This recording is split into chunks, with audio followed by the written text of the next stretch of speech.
Hello, everybody. This is Joseph Pasek, and welcome to the Fired Up Network. Welcome to the flagship show of the Fired Up Network, Fired Up Live. We got a good show for you tonight. Of course, Fired Up Network is affiliated with Female Empowerment Movement. We're going to begin the show with Courtney Riddell, the Renaissance Mama. In fact, ladies have a few segments, 50% of the segments today here. After the Renaissance Mama, we're going to be followed up by the Hall of Famer John Freeman Nelson of OSG Sports in Atlanta with a Week 5 preview in the Canadian Football League, CFL No Yards, and then talk with Shauna Brown has a very, very special interview where we break some news regarding a 3-on-3 basketball tournament coming to Hamilton. You want to check that out. Then Fired Up Alex Campbell of the Fired Up Network will be back here for NBA Jump Ball. Then the return of the Blaze featuring Courtney Riddell, Shauna Brown, and the guests, and Giancarlo Lino will be back here to preview on the wrestling show and UFC On Guard to preview UFC 290 happening on Saturday. A great, great event. That's all planned for you tonight. But, like I mentioned before, in just a couple seconds, we're going to have the Renaissance Mama Female Empowerment Movement. So we'll be back in about 5 seconds with the Renaissance Mama here on the Fired Up Network.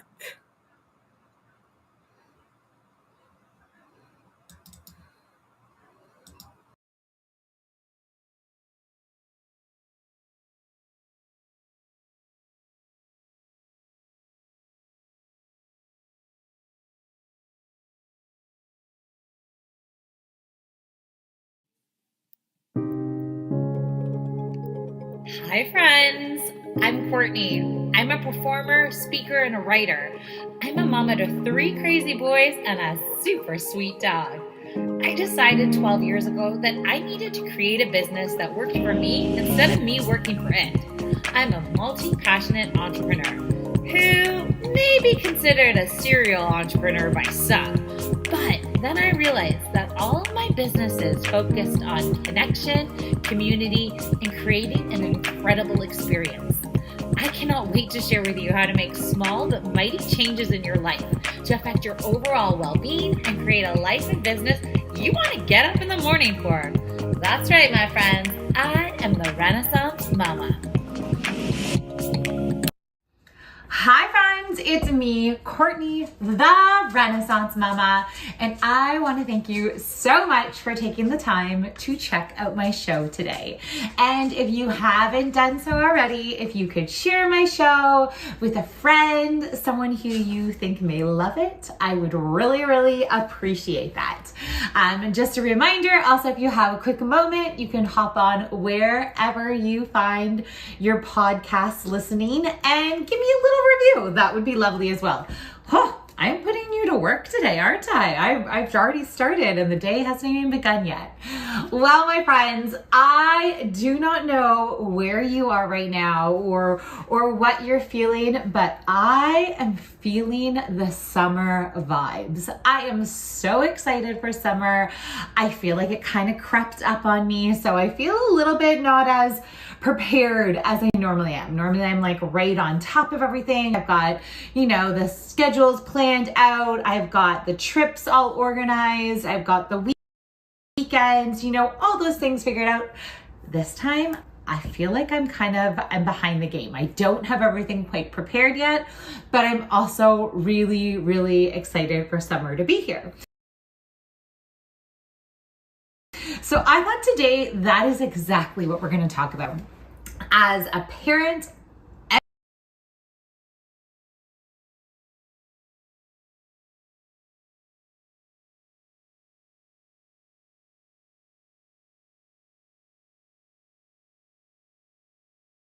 but you need to stay just that little bit consistent, even throughout the whole summer, because you don't want to end up at the end of the summer like ready to work and then you will definitely be behind the game, right? Like all those initial interactions, or even just that, like the social media posts you may be doing in the summer, like maybe that's your goal, is just bringing people in. So then when it comes to fall, you're ready to have a launch, or you're ready to share a new product, or you're ready to like really, get out there. If you wait till the fall for that to happen, you're going to be behind. It's going to be hard to catch up. Well, if you do these simple things throughout the summer, then you will be golden.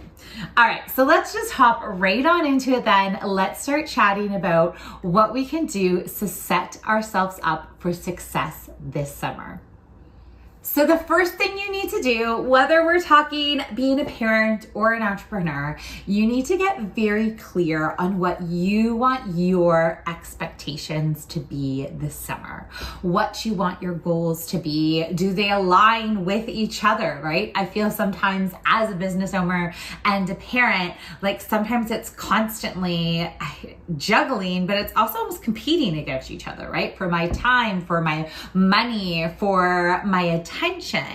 That if you have two huge goals in the summer for both your family and your business, it can't really happen. You'd have to be extremely organized. So I would be very, very clear with my family, with my business, with everybody, what I want those intentions to be for this summer.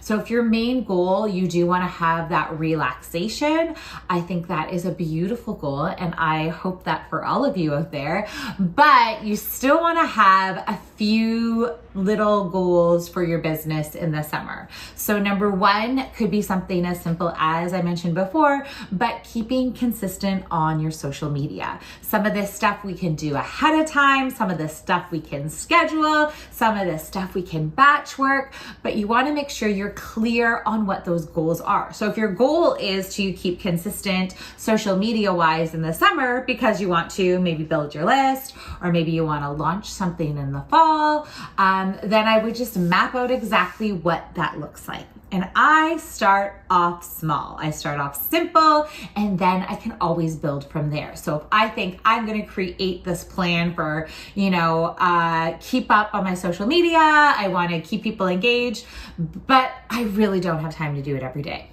Perfect. That's fair. So maybe the expectation starts off that I want to have 4 engaging posts a week. Maybe one's about business, one's about personal, one is about, a launch that might be happening soon. One could be a testimonial, whatever it may be. I've only committed to those 4 social media posts.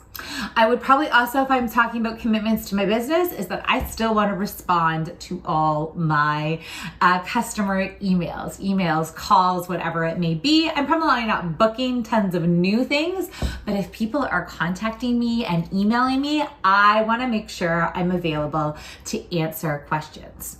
You could always put a little reply on your email address or on your phone message or something saying like, hey guys, it's summer.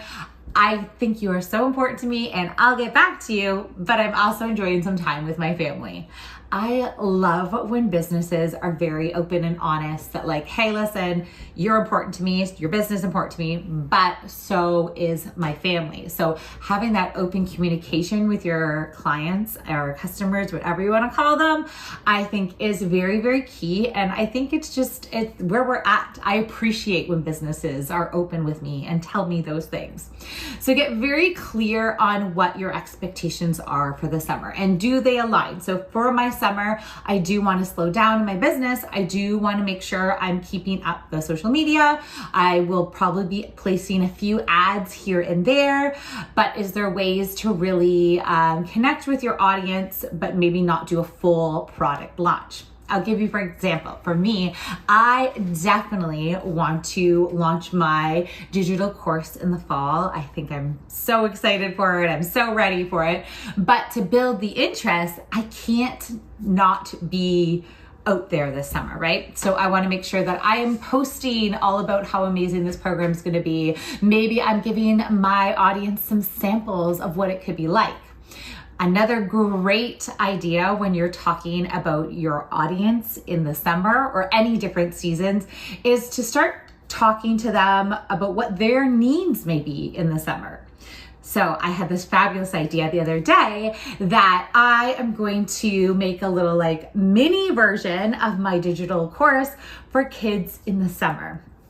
But, and wait for it, I'm gonna wait for a few weeks. So once the kids are like getting a little crazy, everything's a little bit busy, everyone's getting a little bit, you know what happens. If you're a parent, you know exactly what I'm talking about. That is where I'm gonna be like, hey, do you want a digital course at home to keep those kiddos busy? Right? So if there's ways that you can chat with your audience, maybe there's something that you already have, a service you provide, a product you provide that like you can give a new twist to it because it's the summer, and how can these products help them in the summer right now, because their minds are different from summer mode to winter mode. Like for me, for sure, I have a very different modes going on between those two seasons. So make sure you're reaching out to your people with this new season and something you can share with them. So get very, very clear on those expectations for work and what you want that to look like. Literally down to, like I said, the amount of social media posts you want to post or amount of emails you want to respond to, whatever it may be, get so clear on those expectations. Then I would do the same thing with my family because, like I said, you want the two to line up. You don't want to have these huge big goals for both if you're going to be busy at the exact same time. It doesn't work.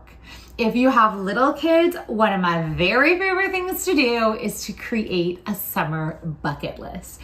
It used to be my absolutely favorite. We'd take a big piece of paper, tons of markers, just made it as fun as possible. And I would ask my boys all the things they wanted to do in the summer. It could be big, it can be little. It may not happen, right? That's the other thing too, is I think kids need to have that opportunity to like, first of all, have a voice and say what they want to do. Let them put their own ideas in. But they also have to realize that like, okay, if you've picked 20 different things that cost a lot of money, you might not get to do them all. So then you have this chance to like teach them about priorities and what are the things they want more than anything, and really kind of work with that summer bucket list of some of the things they want to do. That used to be my absolutely favorite. I will tell you, I tried the other day to be like, hey guys, that's my mom voice. Hey guys, what do we want to do for the summer? Like, let's make a bucket list. They're like, yeah, I don't know, whatever. They told me whatever. I was like, oh, are you sure? And I tried to explain to them, like, if we don't plan it might not happen. So I need to know what you guys want to do. Like, do you want to, have some friends over to the pool? Do you want to, go to the cottage, go to the trailer? Do you want to, what do you want to do? I don't know, whatever. All three of them gave me that response. So you with littles, oh, I'm so jealous, but make your bucket list, because there's going to be a time when they don't want to make a bucket list with you anymore. And it's sad, very sad. Also, a great tip once you've decided some of your goals for the summer and the things you really, really want to do. I am a big visual person. So let's start with family first, but I got my big old calendar up there. When the kids were little, it actually had like drawings on it because of course they couldn't read. But the big calendar, like every day breaking down what they are doing. Kids love routine. They're used to routine for school. They're used to like getting up and doing A, B, C, and D. This happens after this. This happens after this. They know the times. They know what's going on. Summertime can be a bit of an adjustment, right? Not everybody is so able to like hop into this like, oh, let's do this, or maybe not, and sleep in and whatever. Like, kids love structure. So the more you can share a big schedule of what to expect, all that structure, it is going to make your life so much easier. As a business owner, same thing, my friend. I got my big calendar, very visual, and I share that with my kids, right? So they know Wednesday is a filming day. This is what I need for a filming day. I need people to be quiet. I need my space. I need to be able to have time to edit. Right? So I am super honest with them, and I share those details, because then everybody's on the same page. I'm not surprised when someone walks in and it's really loud, it's crazy, right? We all can exist and be on the same page. And then they know, like, okay, well, if that's what mommy's doing on those days, then we probably can't do this activity, or I probably can't have a friend over, or whatever it may be. Getting on the same page and sometimes literally having those big visuals of what the week looks like can help you out.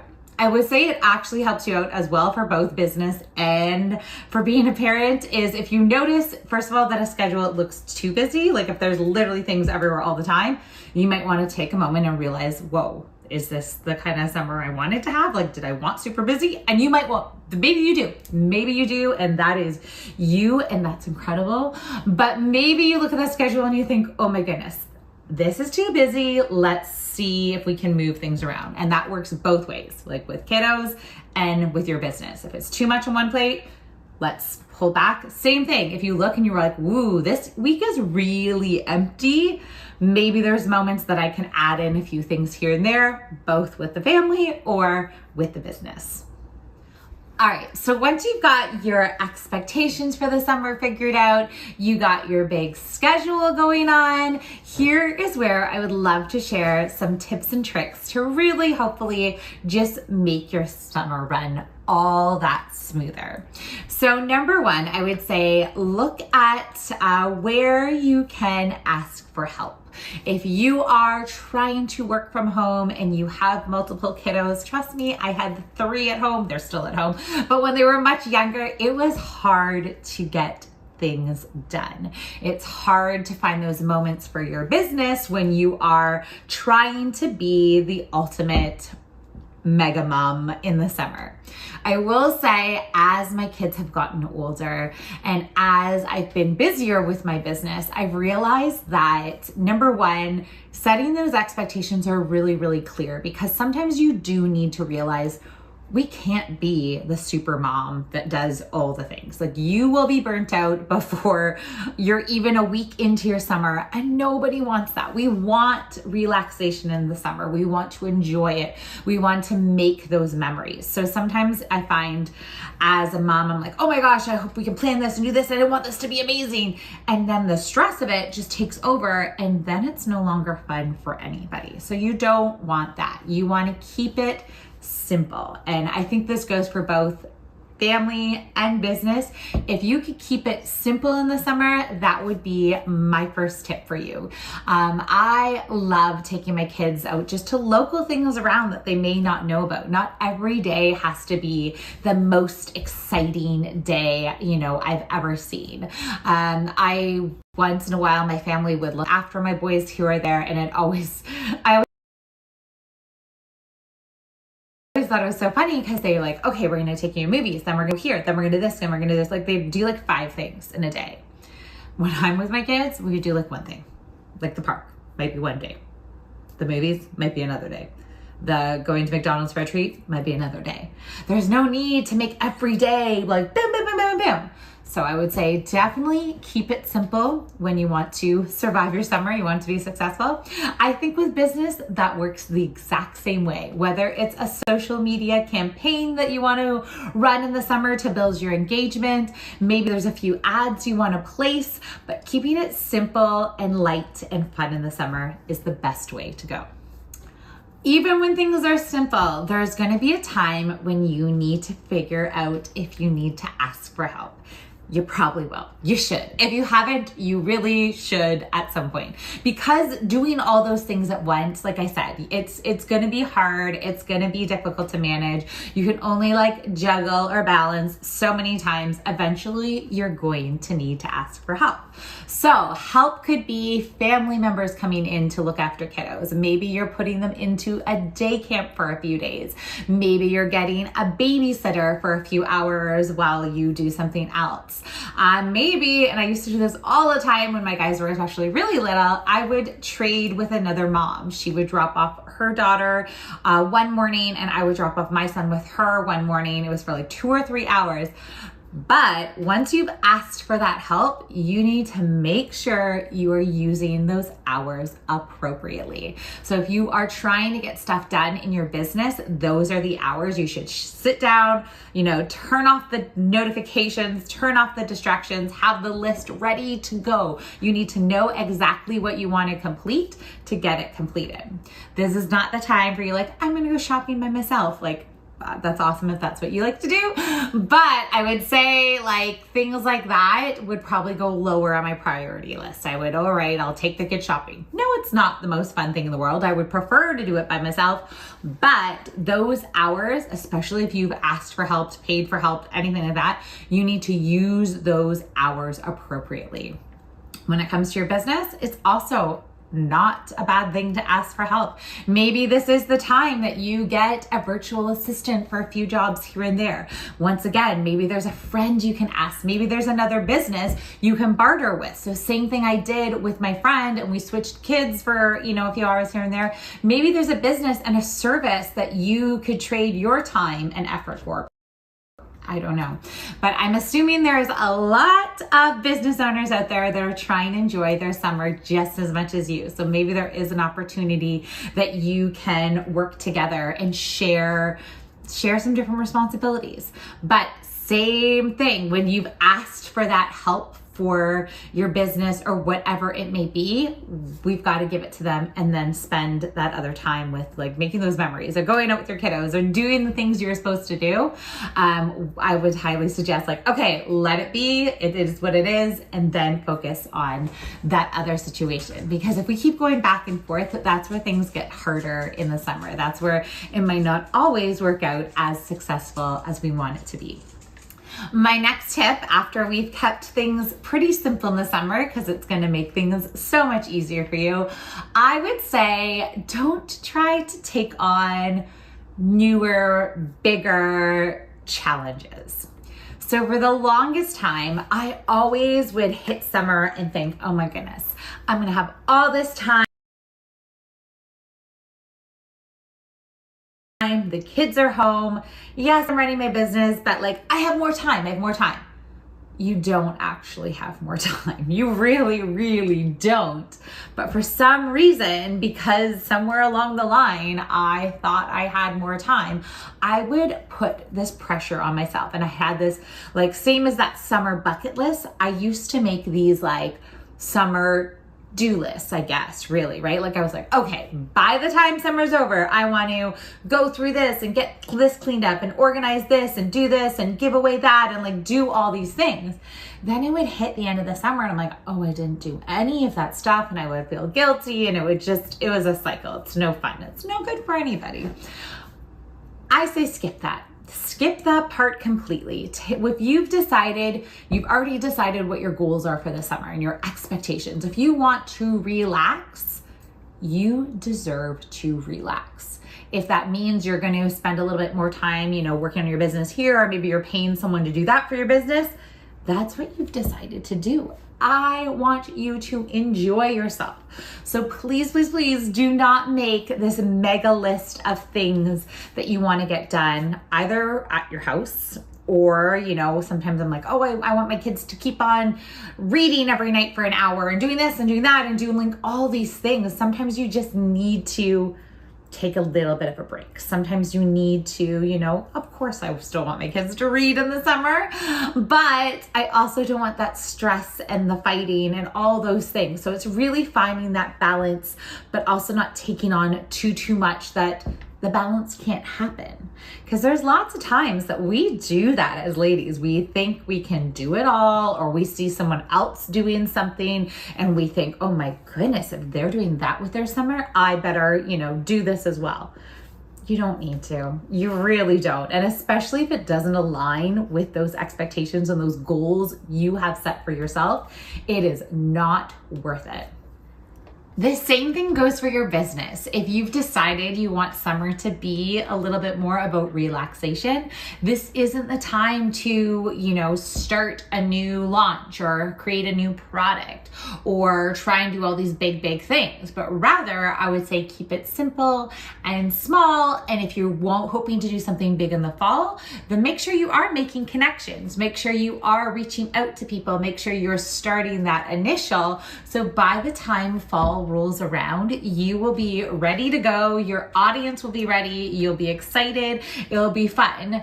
If you do decide to take on a project like declutter your house, I would highly suggest that you make the steps really small and manageable. So instead of trying to do it all in one weekend, maybe you are doing one drawer.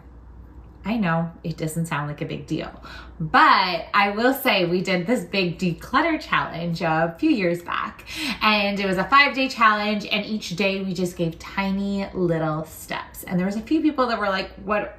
We're not going to get anything done. This is silly. But the people who followed the small, tiny steps accomplished everything they wanted to by the end. The people who thought it was silly were the ones who took everything out, put it all over their bedroom, and then they were left with a huge mess. So if you are hoping to take on some big project in the summer, I would say make the steps really, really small and draw it out as much as you possibly can. Because if you're trying to enjoy yourself, this is not the time to add all of the extra things, right? You want to make sure that once you're looking at that schedule, once you're looking at those expectations, that they all align and they all balance out. The other thing I mentioned before when we're talking about business is if there's ways you can really engage with your audience about the summer, and that's not starting something fresh, but maybe it's taking something you already own, a product, a service, and giving it a twist to now really have to do with their needs in the summer. Not only are you going to be connecting with them so much better, they'll be like, oh my God, she's in my brain. She knows what I want, but you're also not really taking tons of time and doing anything new. You're reusing what you have, just giving it the twist on the summer. I gave you that example of okay, this digital course I've been trying to sell, why not make a summer version of it that they can get done in 6 weeks? So just to the point where families are like, oh my God, these kids are going crazy. I need to keep them busy. Here I am with a service. I already own it. I already, have it going. It's awesome. I know how incredible it is, but maybe now you can share it with your audience in this new fun summer twist way. I also think, like I've said before, just being open with your audience. So maybe your social media campaigns are very simple and summer-like. Not only are you being open and honest and sharing them your day-to-day life, but that's also how they're feeling too, right? They're probably in that summer mood. They're not in buy mode. They're not in let's buy a course and learn and do focus big work. They're also in that same, feeling of just enjoying summer, probably enjoying their families, trying to slow down, but still do the things they want to do. So talk to your clients about their summer needs.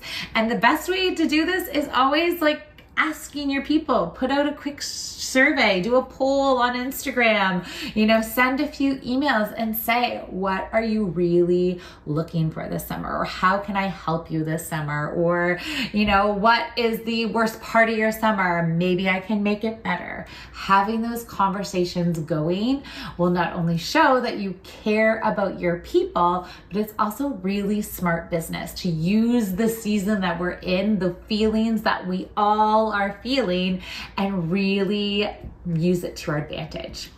The last thing I want you to think about when you're thinking of a super successful summer, and I've been chatting about it a lot, but I think it's really important, and it's a good reminder in the summer, is you want to make sure you're taking that time to take care of yourself. You guys know me, the word self-care drives me a little nutty, but the reality is, in the summer in particular, parents were always trying to make the perfect memories, or we're always trying to keep everyone busy. Number one, it can't be done. From morning to night, it unfortunately cannot be done, nor should you be the person that entertains your kids all the time, right? So sometimes there are times kids also need that downtime. Sometimes they also need that self-care time. Kiddos thrive with routine, and then all of a sudden we throw summer at them that has no routine. They're not getting it at the same time. They're not eating at the same time. They're not expected to do any of the same things. So some kids have a hard time with that transition. I know mine, after a few days even together, even less than that, sometimes they're just like butting heads. So sometimes I have to just tell them to go to their own spaces and do something alone. That's their version of self-care. So not only are you obviously spending that time to take care of yourself, but you are also making sure that your kids are having that time and that self-care. And I would say when you're thinking of the summer and self-care, you know better than me what works for you, but remember, it might not fall into place as it normally does. One of the things when summer hits for me is I always have to get used to the idea that the schedule is going to look different, that I'm going to have to adapt, that there are still that many hours in the day, sometimes more, probably not, really not, but it's going to look that little bit different. So really getting comfortable with that feeling that okay, if I'm used to the fall, my schedule looking like that, it's similar to the kids. I'm set on those routines. I have to remember in summer, I can be a little bit more flexible with my time, but I'm still getting things done. I still know what's priority. I've made those expectations. I've made those goals. I've put up those schedules. So I know what I need to get done. The kids know what I need to get done. But I also know that I might, you have to be ready. You have to be flexible. Might mean I'm taking my computer with me to soccer practice. It might mean that I'm making phone calls later than I normally do. It might mean a quick email, before I do my workout in the morning. That's fine. Things are still getting done. You just have to be ready to be a little bit flexible with that time. Going back to talking about that self-care though. So not only are you obviously making that extra time to take care of yourself, doing the things you need to do to make you feel good, I want to make sure in the summer that we're thinking about keeping hydrated. And it sounds like a silly little thing, but it is important. It's hot out. Sometimes you need to make sure you're taking care of yourself, your kids, making sure you're drinking good water all the time, keeping in and out of the shade when you need to. You just want to be aware of that you want to be still taking care of yourself while it's hot out, while you're having fun, while you're creating memories, so that everybody will be able to enjoy them that much more. Also, you want to remember that although it's summer, it's time to relax, it's time to have fun, you still want to keep up with some of those healthy habits that you've created potentially in the fall or the winter. I know for me, I'm bad sometimes with I'm on vacation week, and it's this freebie to do whatever I want, eat whatever I want, but I will also not feel great at the end of the week. So just simple remembers of oh yeah, I want to still feel good. I want to have fun. I want to relax. I want to have a good time, but I also don't want to, not take care of myself, because I know at the end that will make me feel pretty bad. When I said originally in this episode, when we're talking about business, it's that same thing. You don't want to do nothing all summer, or else you're starting from scratch. Same thing when you're looking after yourself and your body and your kids. You don't want to do nothing or eat poorly or, do all these bad habits, because then you're kind of going to start from scratch again in the fall, and you're going to be upset and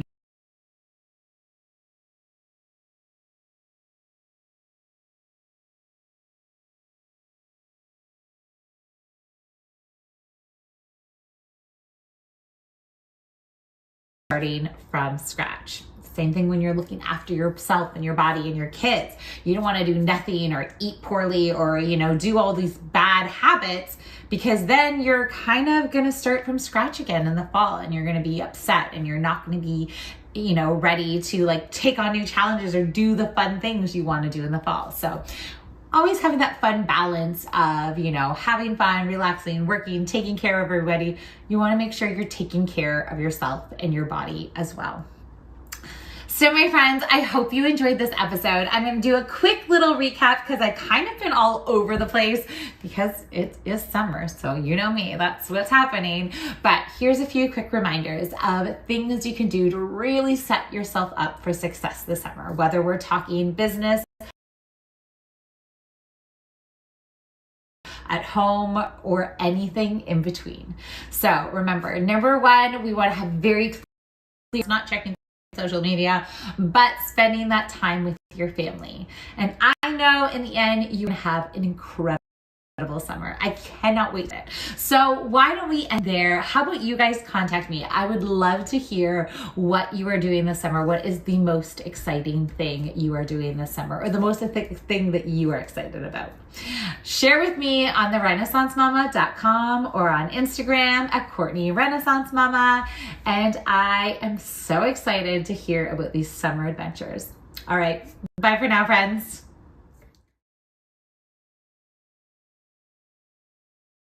Hey everybody, this is Joseph Hasek, and welcome to the Fired Up Network. Welcome to the flagship show of the Fired Up Network, Fired Up Live, and welcome to CFL No Yards with the Hall of Famer. Yes, the Hall of Famer of OSG Sports in Atlanta, John Freeman Nelson. And yes, he's pointing later on the show. We're going to have, now the producer will talk to the producer.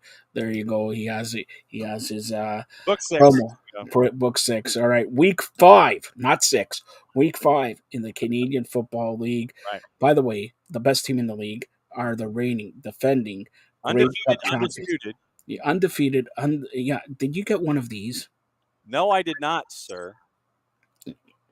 No, I did not. I see that you have your boatman ring. I get it. I understand it. Yeah. Are you on a boat? How was July 4th, by the way? July 4th was very July 4th-y, which meant that it rained and there were fireworks that scared a lot of dogs. So, nothing really different there.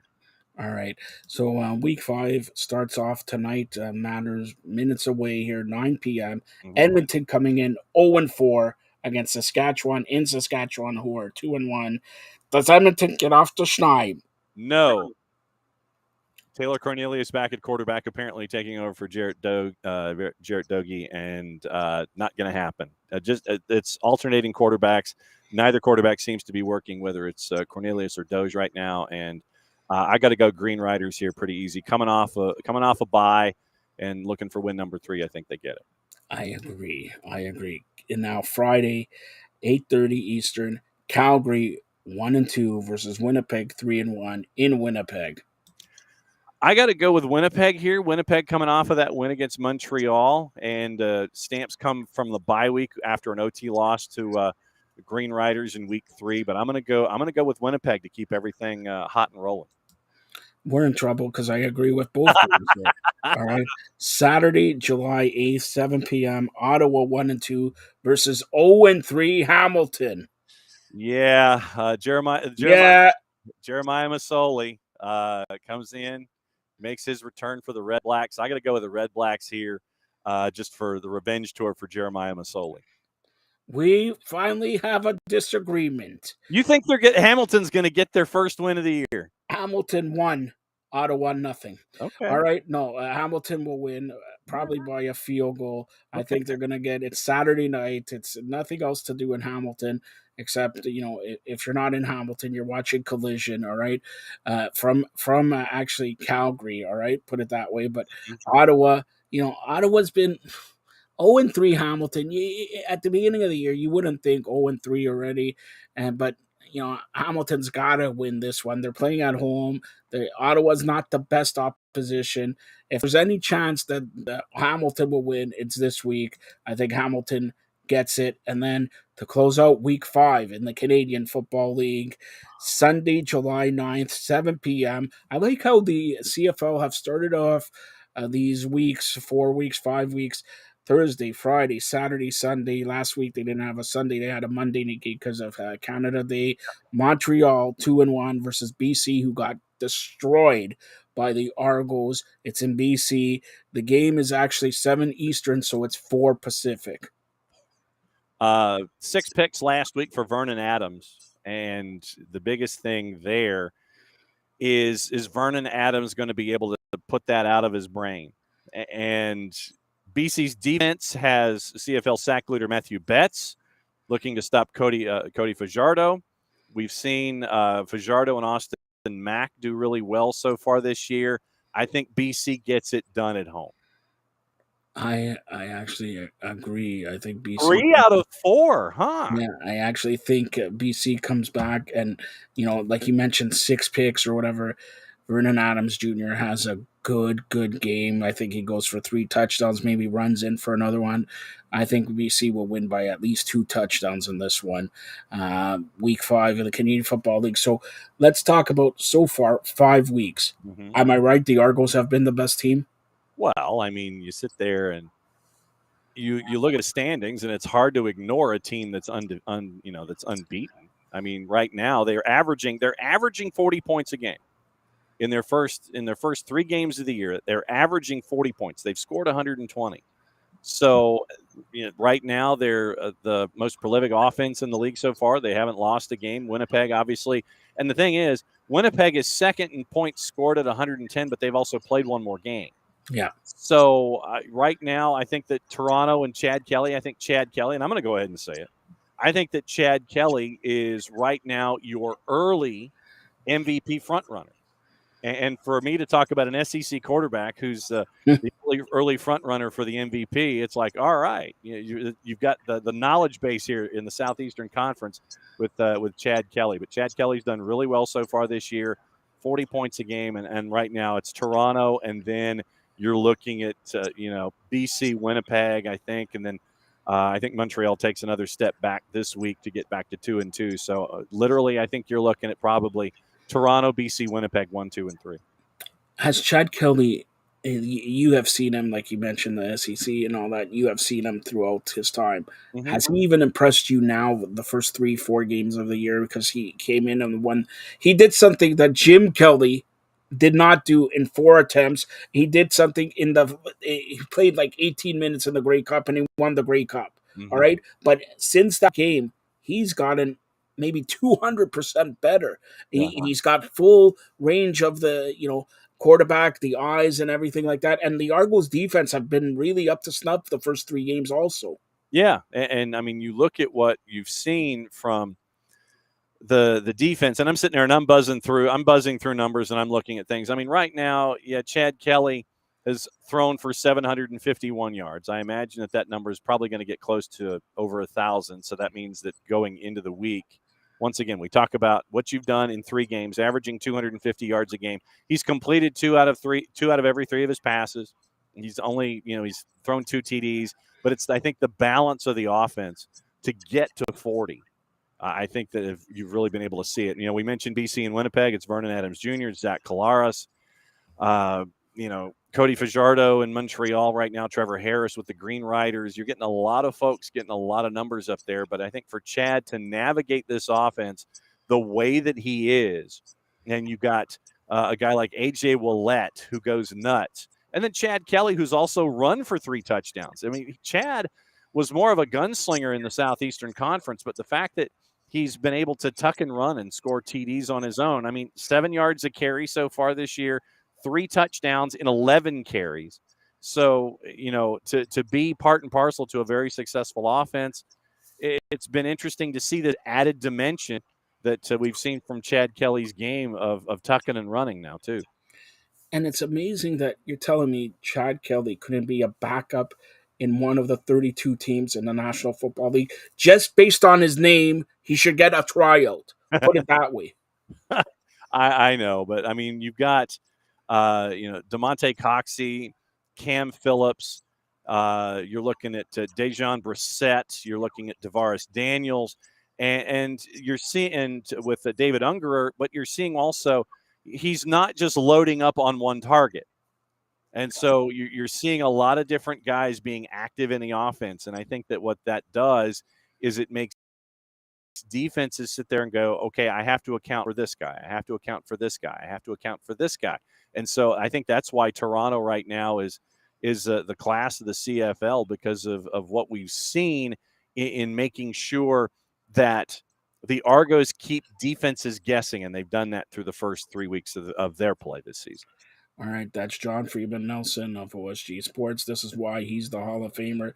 Any type of football, American football, soccer, anything. By the way, tomorrow, 12:15, soccer show. He'll be there previewing the Women's World Cup. And John, I got news for Carmen. I'm going to surprise him. We're going to do daily Women World Cup updates at 6 a.m.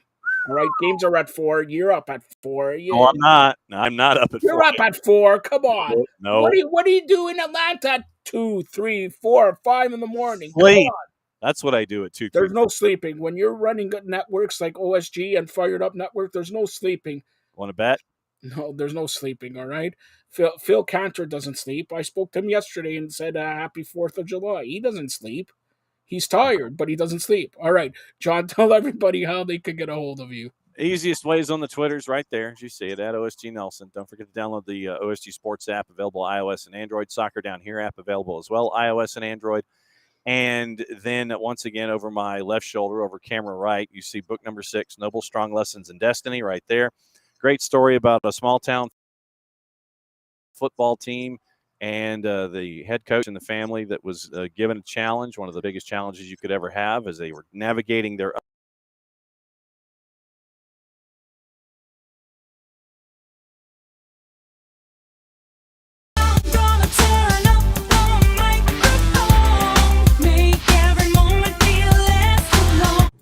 Hello, everyone. You are now watching Talk with Shauna right here on the Fired Up Network, Female Empowerment Movement. I am really excited to have a special guest on the show today.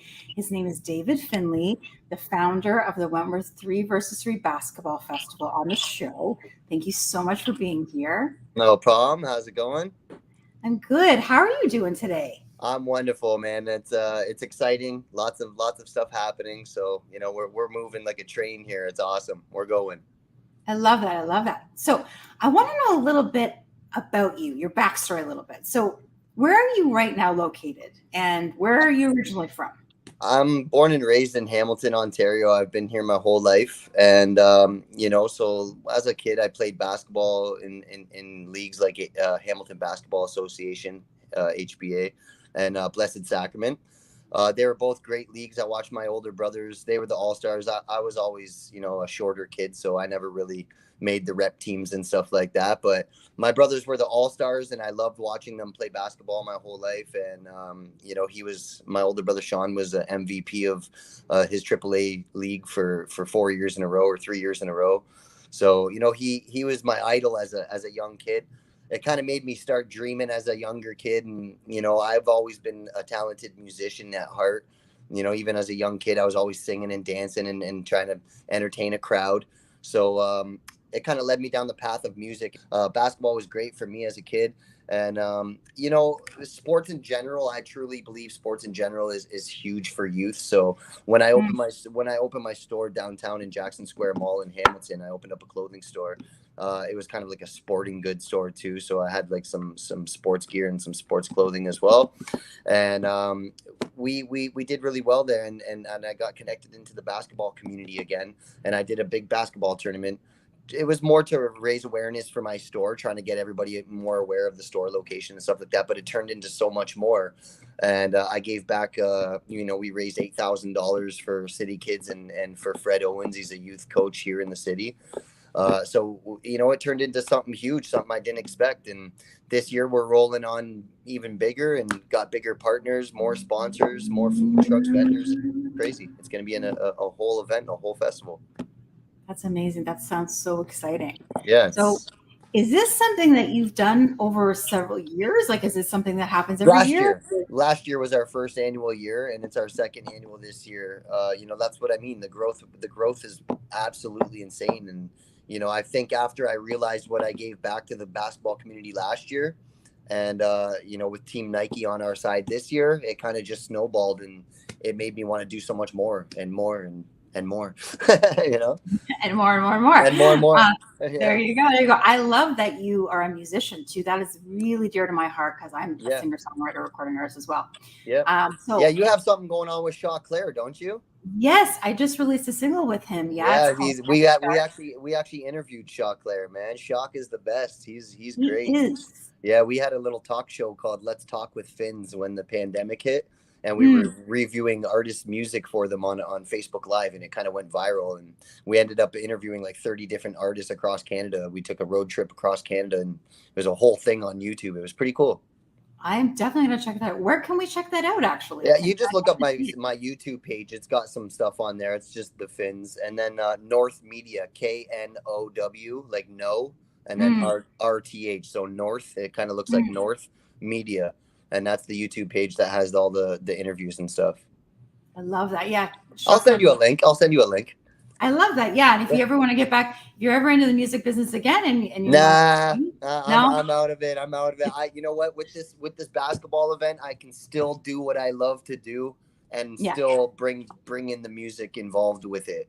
You know what I mean? So just like I was gonna ask you actually. I know that you've done some huge events with the national anthem. Would you like to sing the national anthem at our event?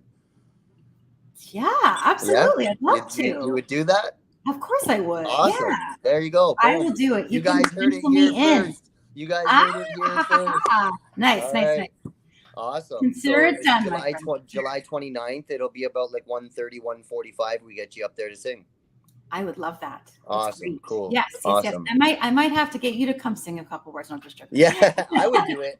Were you a singer? Is that what you were? I don't sing. I have some songs that are kind of singing, but I'm more of a hip hop artist. Yeah. Oh, I love that. I love that. Cool. And you know Jacques Lair. That's great. He's a good guy, you know. Yeah, he's great. Yeah, I like him a lot. Yeah, if you ask him about Let's Talk with Finns, he knows who we are. He knows exactly. I'm gonna bring that up the next time I talk to him. Be like, tell me about this. Me and my wife. We went to a festival where he was performing at a festival, and we interviewed him there. It was pretty cool. Amazing. Yeah, he's a really cool guy. He's very down for sure. Yeah. So you kind of touched a little bit on what inspired you. It seems like your brother had a big part to do with that. Yeah. And you said there's a lot of sponsors that are going to be involved with this event, right? What are some of the sponsors? Yeah, so like 30, we got like 35 plus sponsors, you know. So we got everything from a cool down zone, an 800 square foot tent from Tip Top Tents. And, you know, it's just for the shade area. Last year, there was really no shade at Woodlands Park. So at TB McQuestion Park, there's a little bit more shade.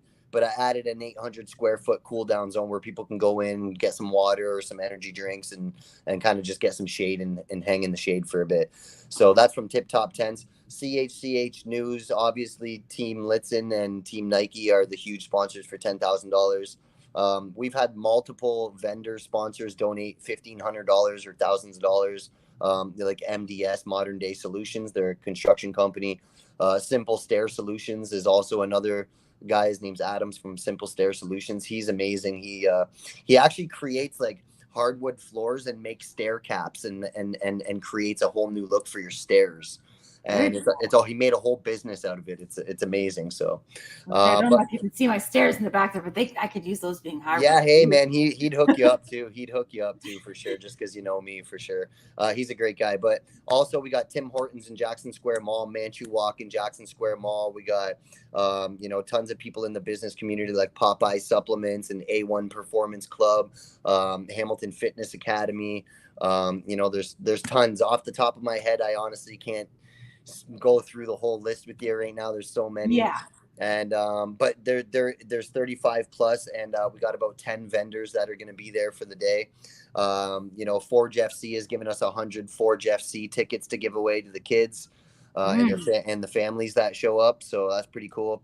We got 4 gold Tie Cat tickets to give away, gold Tie Cat tickets too. So they'll be in like amazing seats. And that's for this season coming up. We're going to give those away. I have a big framed picture, a panoramic picture. Actually, where is it? Is it behind me? Oh, I want to see this. Oh, do you got a minute? I could run and grab it. Hold on. Yeah, of course I do.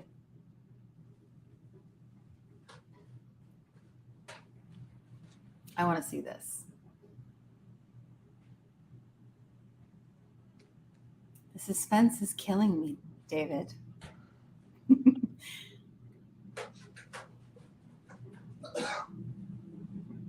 Oh, okay. All right.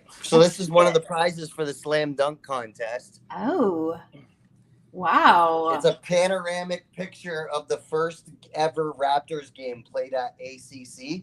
Oh, wow. And it's got the cards down here too of the original lineup.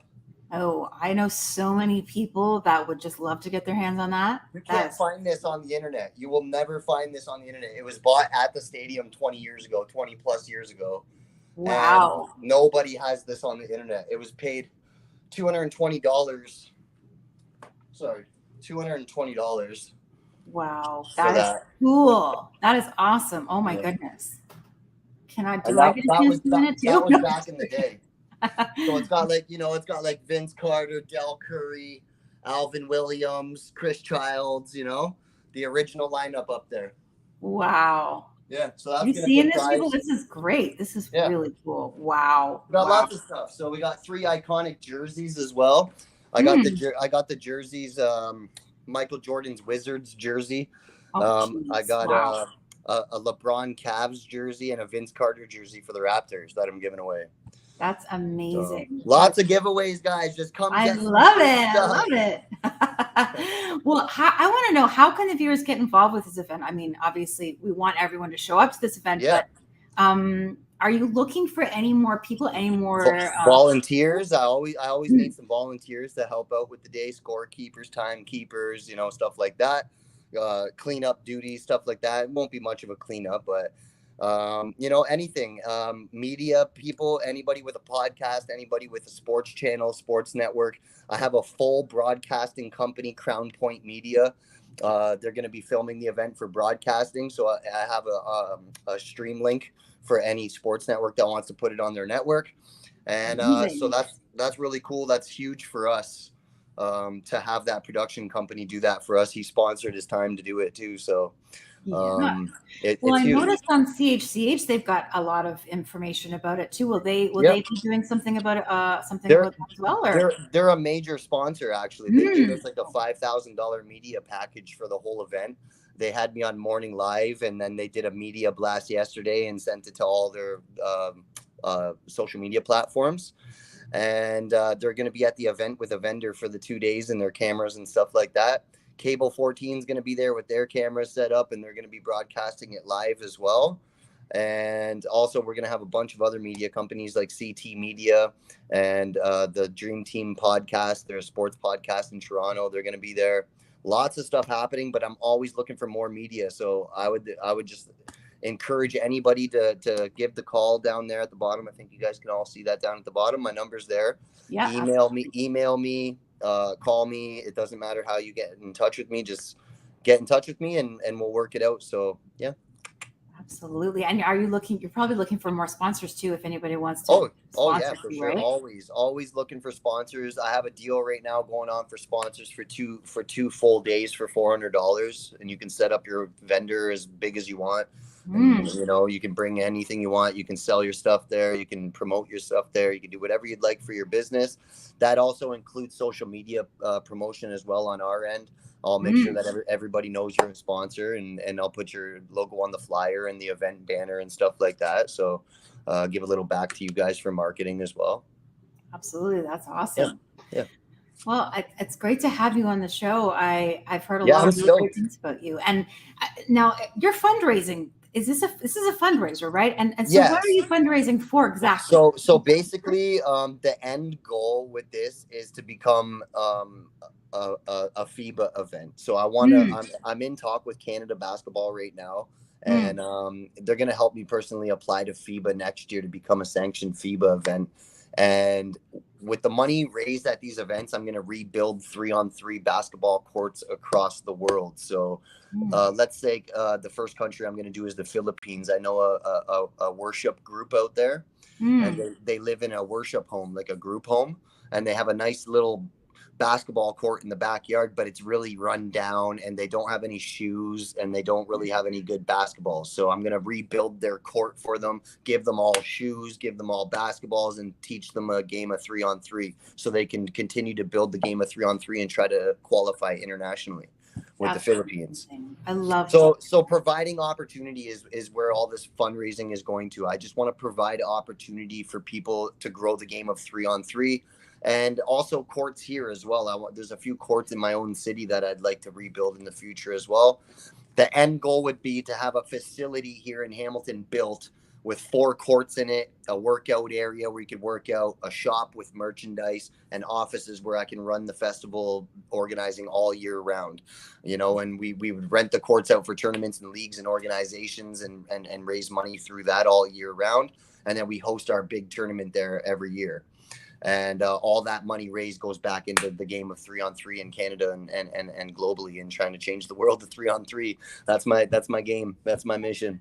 I love that. Anybody watching right now, we'd really love you to be a part of this event. Yep, big time. It's really big a time. great cause. If not, just come out. If you don't have the means, to sponsor or to be a vendor or to sing or whatever the case may be, just come on out and enjoy it. Bring your families. It's a family friendly event. The halftime show is going to be awesome. We have an amazing singer, Rochelle Show. She's going to be doing great things in the music industry. She's a young singer. And then we also have the Steel City Dance Studio that's going to come in after her and do a 10-minute routine. And then we're going to end it with the BET Freestyle Friday World Champion Young Stitch. And he's going to come in and throw it down with some energy and close it out. So it's going to be an awesome show. Love it. Love it. So if you can tell us one last time, when is this happening, the event, and the details about the event? Yeah, no problem. It's in Hamilton, Ontario on July 29th and 30th. The 29th will be a little bit more exciting with the slam dunk contest and the adults winning $10,000. But you will get to see the chance to see the U15 division on Sunday. So that's always exciting to get to see the young rising stars playing as well. And lots of giveaways on the Sunday as well. So come both days. July 29th and 30th, TB McQuestion Park in Hamilton. It's 1199 Upper Wentworth Street in Hamilton, Ontario. It's right by Limeridge Mall. You can't miss it. There's going to be a ton of people there. There's going to be tons of vendors and tents and everything. You can't miss it. Love it. Love it. Now, can you tell the viewers where can they find you on social media? Yeah, no problem. The best way to get me directly is LinkedIn.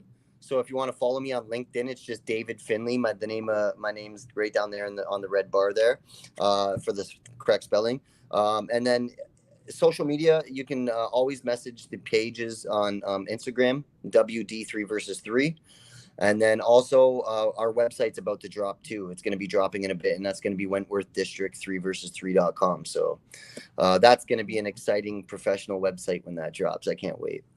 Love it. Can't wait to see that. And I know I'm going to be there at the event. So wait to see everybody there. Yeah, you're singing the anthem now. I know. I'm excited. Thank you so much. Cool. I'm very honored to be No, that's cool. I'm really excited for that. Yeah, definitely am. So thanks again for joining me on my show, Talk with Sean, right here on the FiredUp Network. Yeah. And before I leave, I just want to say, this is what I always say at the end of my show. Yeah. Always let the music live through. Yep. Thank you so much for joining me today. Look at my tattoo. Yeah, I know you have musician in you. it says my heart. Yeah. Like there's a music track going through this whole tattoo. And it says my heart is my beat. I love that. Yeah, I'm going to have to see that when I go that day in person. No problem. Thanks so much for coming on the show. And Take care. See you at the event. I'll see you guys all there July 29th and 30th, TB McQuestion Park. Thanks a lot. Perfect. Thanks so much. Bye.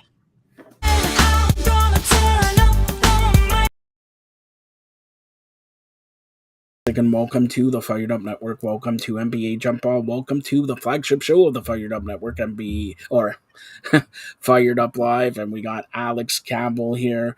We're going to discuss free agency and all that. But you asked for the floor, Alex, before we start. You didn't tell me, so go ahead. Yeah, I mean, I'm just really sorry for the turnover. You know what I mean? It's just not cool.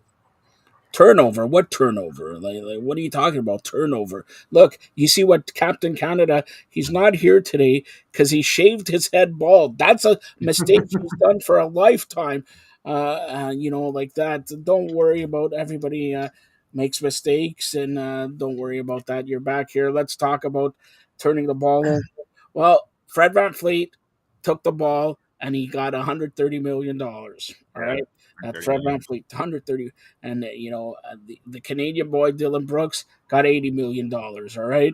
Then there's a three-way trade between Boston and Dallas and San Antonio, where Boston got 2 second-round picks, meaning donuts. They got the Dunkin' Donuts, all right? And Williams is a good pickup and all that for Dallas. Dallas is making some interesting moves. We'll start off with Dallas. What do you say, Alex, about Dallas's moves thus far? Yeah, I'm glad we're starting there because I feel like they've been one of the most interesting teams in free agency. First, acquiring Kyrie as late as they did last season, I think really, really put them in a tough spot. It really put them in a corner where, basically they were going to have to match whatever offer Kyrie got, knowing he's going to be a free agent, whatever offer he got. And the thing is, I'm kind of left wondering who offered him that much money. You know what I mean? And I'm really and I'll tie it into this. I'm wondering the same thing about the Portland Trailblazers and Jeremy Grant. I mean, who else offered him a 5-year deal he turns 30 in 2 months or something like that? Yeah. Who else offered Grant that money that you had to match? I don't get it. I don't think anybody did. And it's the same thing with Kyrie. I think they just basically said, you know what? Before that even happens, let's just get this done. Let's just get this done. And so, you go from there, and I'm thinking at first, this is maybe one of the worst deals in free agency. But then, they make some other improvements. Seth Curry, I think they got on a pretty good discount. Dwight Powell returned, who's like an integral role player for them, basically. And what I really liked is that they tried to get Thibault because they lost some perimeter defense in that trade for Kyrie, and you saw how much it hurt down the stretch in the season. And they missed out on that because then the team I mentioned before, the Blazers, matched that offer. And so what do? Now they get in that 3-team deal for Grant Williams. I felt like of the 3 teams in that deal, and it sounds like you feel the same, they won that trade. They definitely won that trade. And I don't – and you know what? Boston got 2 second-round picks. I think Boston definitely lost that trade because the other team got a good I forgot who they got. They got a good also player. I think San Antonio got another good player there. So it's remarkable that I know Boston, and maybe they want to take a run at Damian Lillard and all that. That's the next person I'm going to get into. Yeah. Damian Lillard, obviously one of the best players in NBA. He specifically only wants to play for Miami. Miami, obviously, they want Damian Lillard, but if they make this trade, they need to have another team, maybe 2 other teams, to facilitate picks and all this. So when you look at Miami, they go to the NBA Finals, and obviously, if they have Damian Lillard, they're right there and maybe win the championship. But who do they give up? Right now, Damian Lillard's a point guard, so they give up Lowry. Okay, well, Lowry, you're okay. But who else? Like, you think Portland's going to look, okay, they're giving me Lowry, they're giving me first picks. They need, and Portland's a team that needs to win, but needs competitiveness right now. They need to get 4-5 players to play right now, plus upcoming draft picks. Yeah. Yeah, I mean, and they're very, very young. They got a lot of talent. And I think that's part of why Dame doesn't want to be there anymore because and here's the other thing. I'll go back to Jeremy Grant signing. That was a swing and a miss for the Blazers because I believe the only reason that they did that was in order to retain Damian Lillard. And of course, then Lillard takes that small hiatus, comes back and says, look, that was pointless. And I think that's a tough pill to swallow for the Blazers, but they have to at this point. It is what it is. There's guaranteed money in that deal. But yeah, I mean, they're just so young, and there's still expectations there. It's tough. I think you're dead on right. There has to be a third or maybe even a 4th team involved in the deal in order to get the assets that the Blazers are looking for. And to me, it's interesting because this thing has been floating, this Dame trade, for months and months. And you are at the lowest negotiating power point as the Blazers you've been at. And now you're trying to strong arm people. And it's just, I don't know how well it's going to work. The time to do this was probably last offseason if you were really going to try to get the most out of it. But, I mean, who do you see as a potential 3rd team? I mean, I've heard names like, the Spurs have a lot of cap space and they could take on probably Hero and Nurkic. I mean, but other than that, I don't know. And that's the question. Forget about the 3rd team. There's talking about 4 teams. Yeah. So if you have a problem with a 3rd team, how are you going to get a 4th team in there, right? So it's like you can always, when you look at these 3 to 4 to 5 team deals, San Antonio is always in there. Oklahoma is always in there. Like Yeah. these are perennial third, fourth teams, and they pick up garbage. The Put it Nets. that way. They pick up garbage. So again, if you're Oklahoma or maybe New Orleans, maybe they get Valanciunas apparently he's on his way out. I would like him here, but whatever. Like I don't know what that means. It's saturating the league there because Damian Lillard wants to play for one team, but if you give him a chance, okay, we have a deal with the Lakers. Well, I don't want to go to LA. I don't want to play with LeBron James. I want to be the man or whatever. Like, do you turn down Lakers? Obviously, you turn down Oklahoma or whatever. But if you go to the Knicks, are you going to say no to the Knicks? Not right now. No, I mean, like to teams, I would if I'm Dame, like I wouldn't say no to the Knicks. I wouldn't say no to the Kings, because I think in both cases you have a young, up and coming roster that needs someone exactly like you that is going to be able to provide that kind of scoring, especially in clutch moments in big games. Neither team really has that player. And right now, the Knicks have to be exhausted with Julius Randle trying to be that guy. It's not working. And Knicks up and coming also. But if you look at the East, like we talked about this several times with Drew there's 4 or 5 teams. You look at the West, there's 4.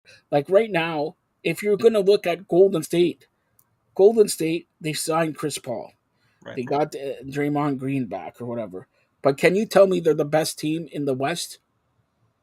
They're not the best team in the West. I though have kind of come around. At first I was pretty low on that deal when they signed Chris Paul, but like now I'm thinking about it for a while. It's not a bad gig. I mean, I don't know if there's too many teams that could allow him Paul the game management time, the load management time that the Warriors can. I mean, they can essentially tell him, hey, you play one game a week.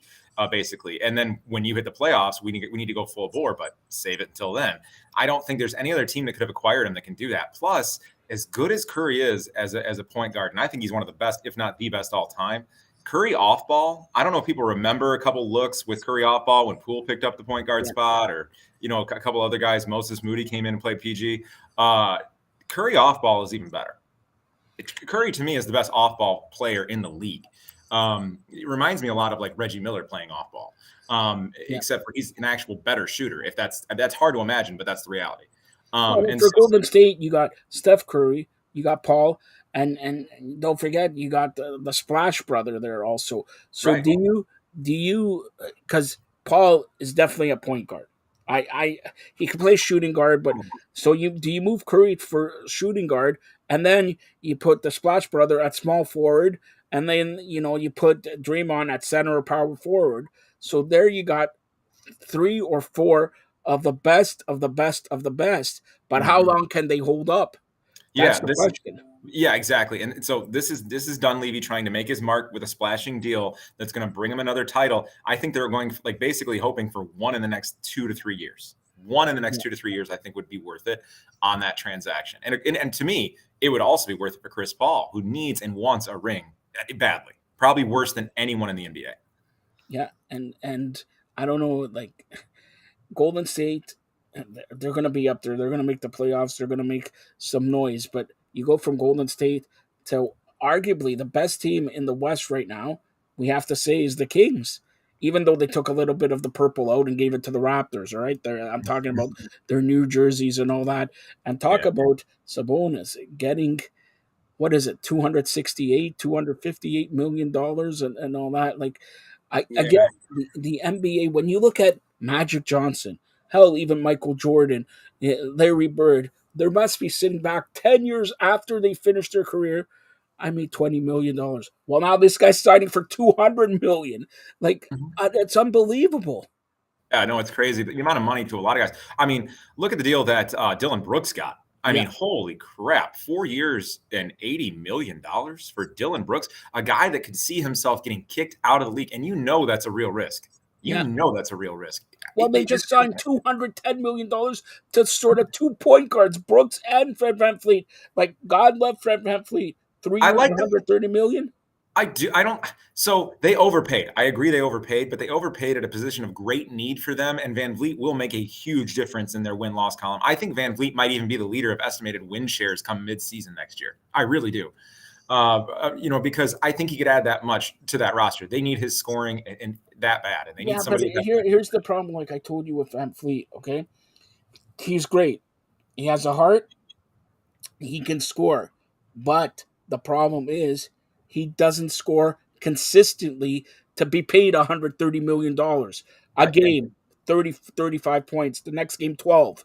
The next game, 19. The next game, 22. Next game, 41. Yeah. It's not consistent enough to warrant $130 million. Yeah, and that's why I say, I agree. I think he's overpaid, but I think you were going to have to overpay unless it was a marquee market and a championship ready team. It just is what it is. And then to comment on Sabonis for a minute, Sabonis, I think, really benefited from the breakout season, even though he was already a two-time MVP that Jokic had. And the popularity he achieved. This title run, sent Jokic's popularity through the roof. And I've said this before, there is not another true point center on the face of this planet. That's how rare Jokic is. The guy closest, though, if you could make an argument for anyone else, it would be Domantas Sabonis. And I think that's why he got the money he did, because the Kings believe he's still young enough. He's a good enough passer. I think they believe that they can kind of run a little Nuggets basketball through him. Well, speak about that. The Kings are now the version of the Nuggets, but I think they're not ready. I think in next year or in 2 years, I think the Kings be the Nuggets, put it that way, because they have all the pieces. It took the Nuggets, he got injured. Canadian boy Jamal Murray got injured, and then it took him a year to get back. And honestly, the Nuggets are the favorites for this year. But the Kings, losing to the Lakers and all that, and that's a learning experience. Like you always hear in any sport, football, hockey, baseball, you have to lose to win. And they lost, but they were, if you were asking who's the champion in their division, it wasn't the Lakers, it was the Kings. It wasn't the Warriors, it's the Kings. So that you have to lose to win. Watch out for the Kings next year and the year after, especially. I think we could see big things from Sacramento here.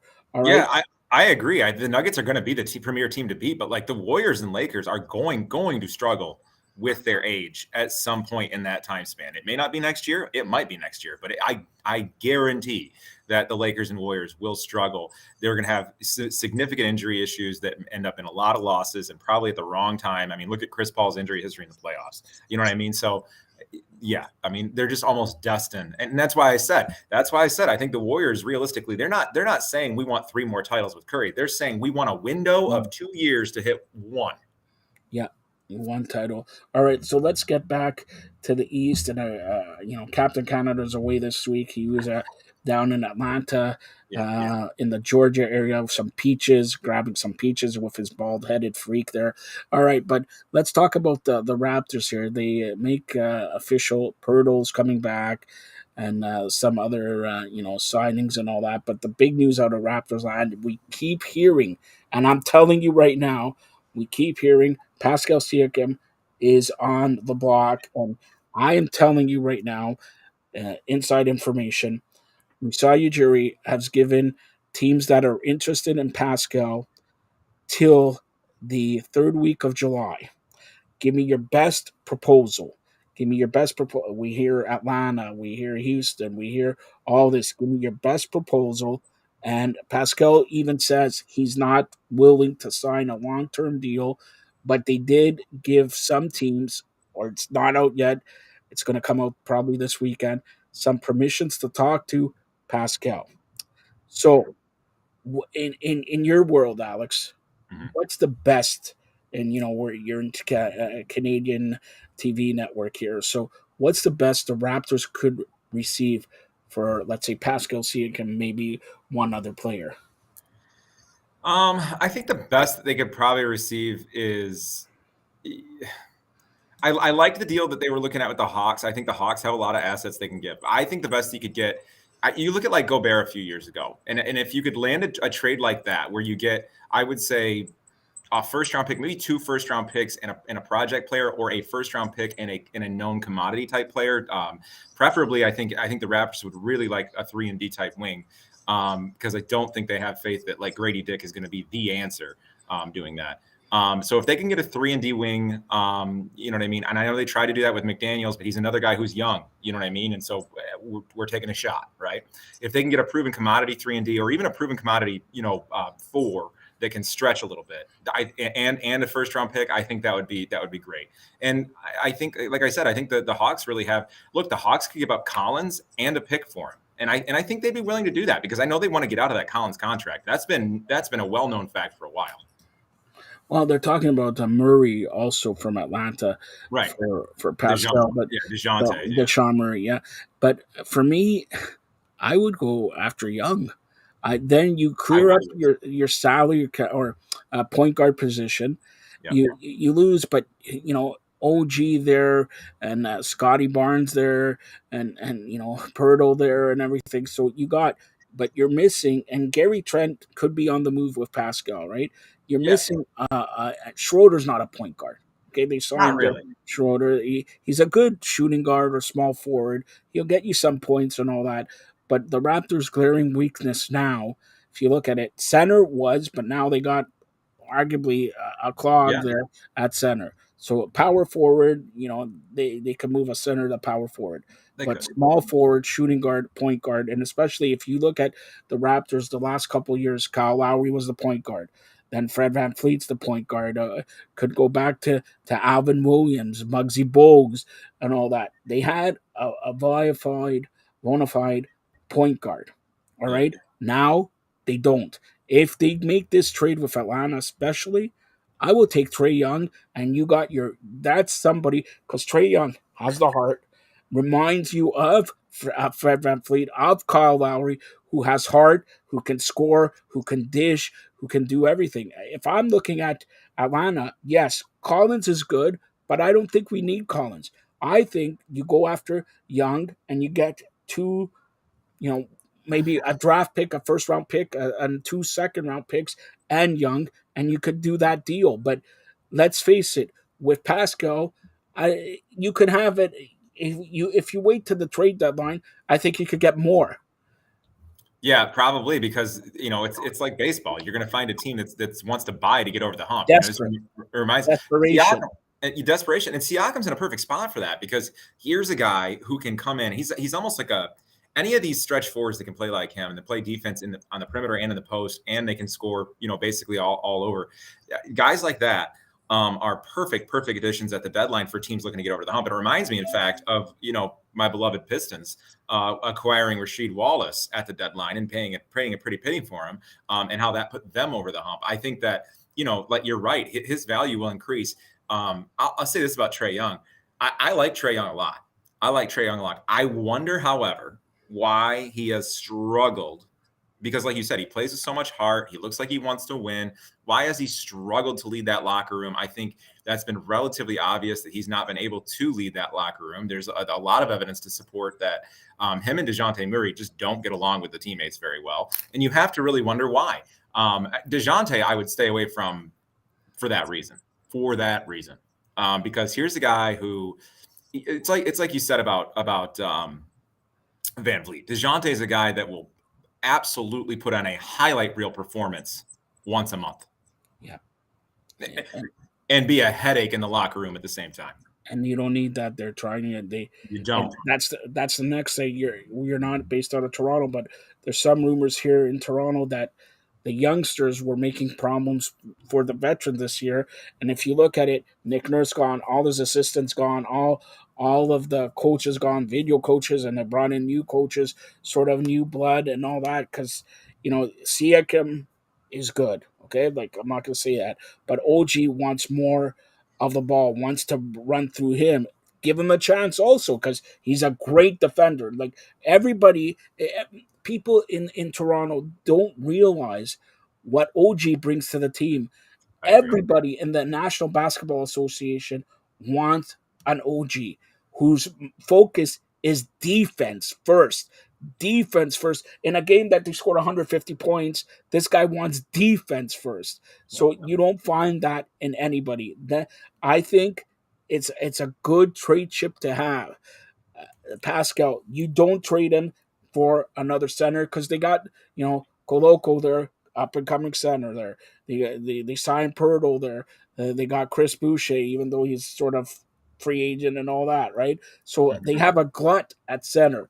You need, like I said before, small forward, shooting guard, and definitely point guard. If they could get one or two of those pieces, the Raptors are going to be talked about as playoff contenders. Maybe not this year, maybe next year, and for years to come. Because the Raptors, up and coming, they want to change 2019, and then with COVID and all that. Remember, they went into the bubble, really gave Boston a heart attack there. Okay, Yeah. So, and then it fell off. So basically, Raptors are right there. Just change around the pieces there. Well, I'd say, look, if they were able to get Trae Young, and look, it's one of those things where like these multiple things would have to happen. But if they were able to get Trae Young, I don't think his performance dips at all there. I think it actually picks up. I think he's going to be even better offensive threat in Toronto than he was in Atlanta. He's also hitting the prime of his career right now, where he played his young years in Atlanta. And then on top of that, Scotty Barnes is kind of due for a breakout. And if you could have a breakout season by Barnes, a steady performance by Pirtle, and Trae Young, I talk about on every show. That's the holy trinity of NBA basketball right there. And then throw in Anunoby and his defense on top of that. Oh boy, now you've got something. Like, would it shock you at all if they pulled off that deal and they get Trae Young this offseason, and Scotty Barnes has a breakout year? Like, it wouldn't shock me at all if they were to pull off like a 3 or a 4 seed in the East at the end of the season. Honestly, the Raptors, they have the pieces, and they have a piece that they can dangle in front of everybody, and that dangling could get them 2 pieces that are critical for not this year, for the next 10 years. Right. Because nobody's talking about OG, but he wants, like I said, he wants the ball more. Dick, if he, could have a good rookie campaign, shooting the ball and all that, you could see the Raptors doing something here. Like if Grady Dick could look a lot like Max Strus did this season, you know what I mean? That's all he would really need to do to make a pretty big impact on that roster. Yeah, exactly there. All right, so let's look at Boston, Miami, and Philadelphia, and Milwaukee. Those are the 3-4 teams in the East. Okay, are you impressed with so far the offseason from those teams? I'll start with Miami because I think they're the most underwhelming, just because they don't have a lot of pieces on the roster to move to begin with. They don't have a ton of cap space, even though they don't have a dazzling roster, and they just don't sign a lot of big free agents. But I mean, they get some really key, they just always get key role players. They just do. Like Josh Richardson is like a hidden kind of guy that is a special kind of role player. I thought that was a great deal that they signed. Bringing Kevin Love back. I mean, Kevin Love, these are probably the last 2 years he'll play in the NBA, but he showed you in the playoffs that like in spot duty, he can be really, really helpful for them. Thomas Bryant also is a good rim defending big that they got. I really like what Miami's done, although it's been pretty underwhelming. Yeah. Okay. Milwaukee. And then you said Milwaukee. Yeah.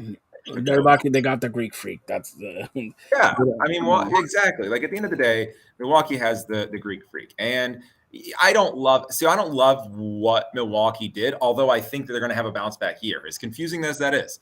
But they got even older, and that's why I don't love what they did. Look, the problem last year is that your old guys ran out of gas down the stretch. Middleton comes back on a 3-year deal.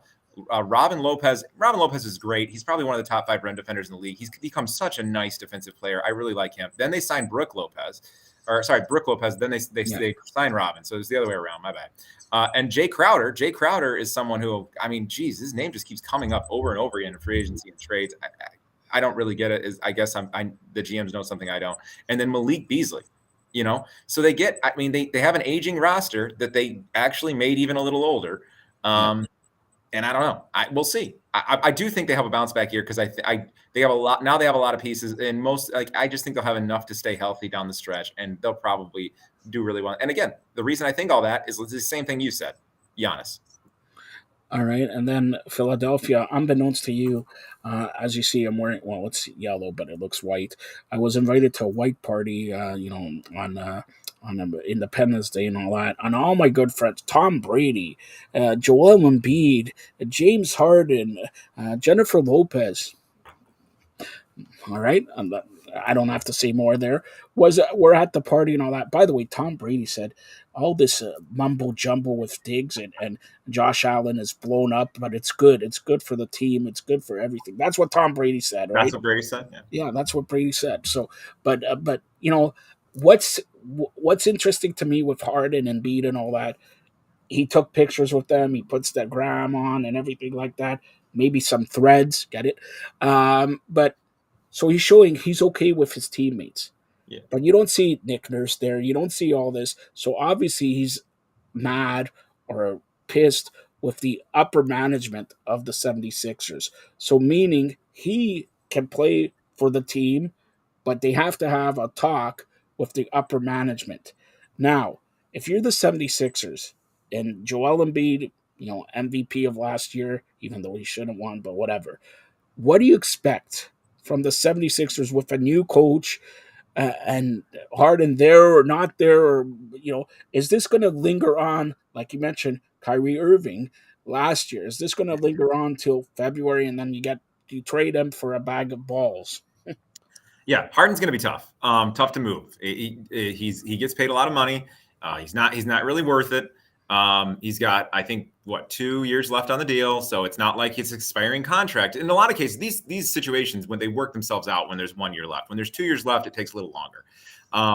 And so I think that's the case. And then you look at his list of wants, and unlike any other big name out there who has a list of look at Damian Lillard. I want to go here, and why Dame wants to go to Miami. It's because they just got to the title, and they would. He's thinking we could win one with me.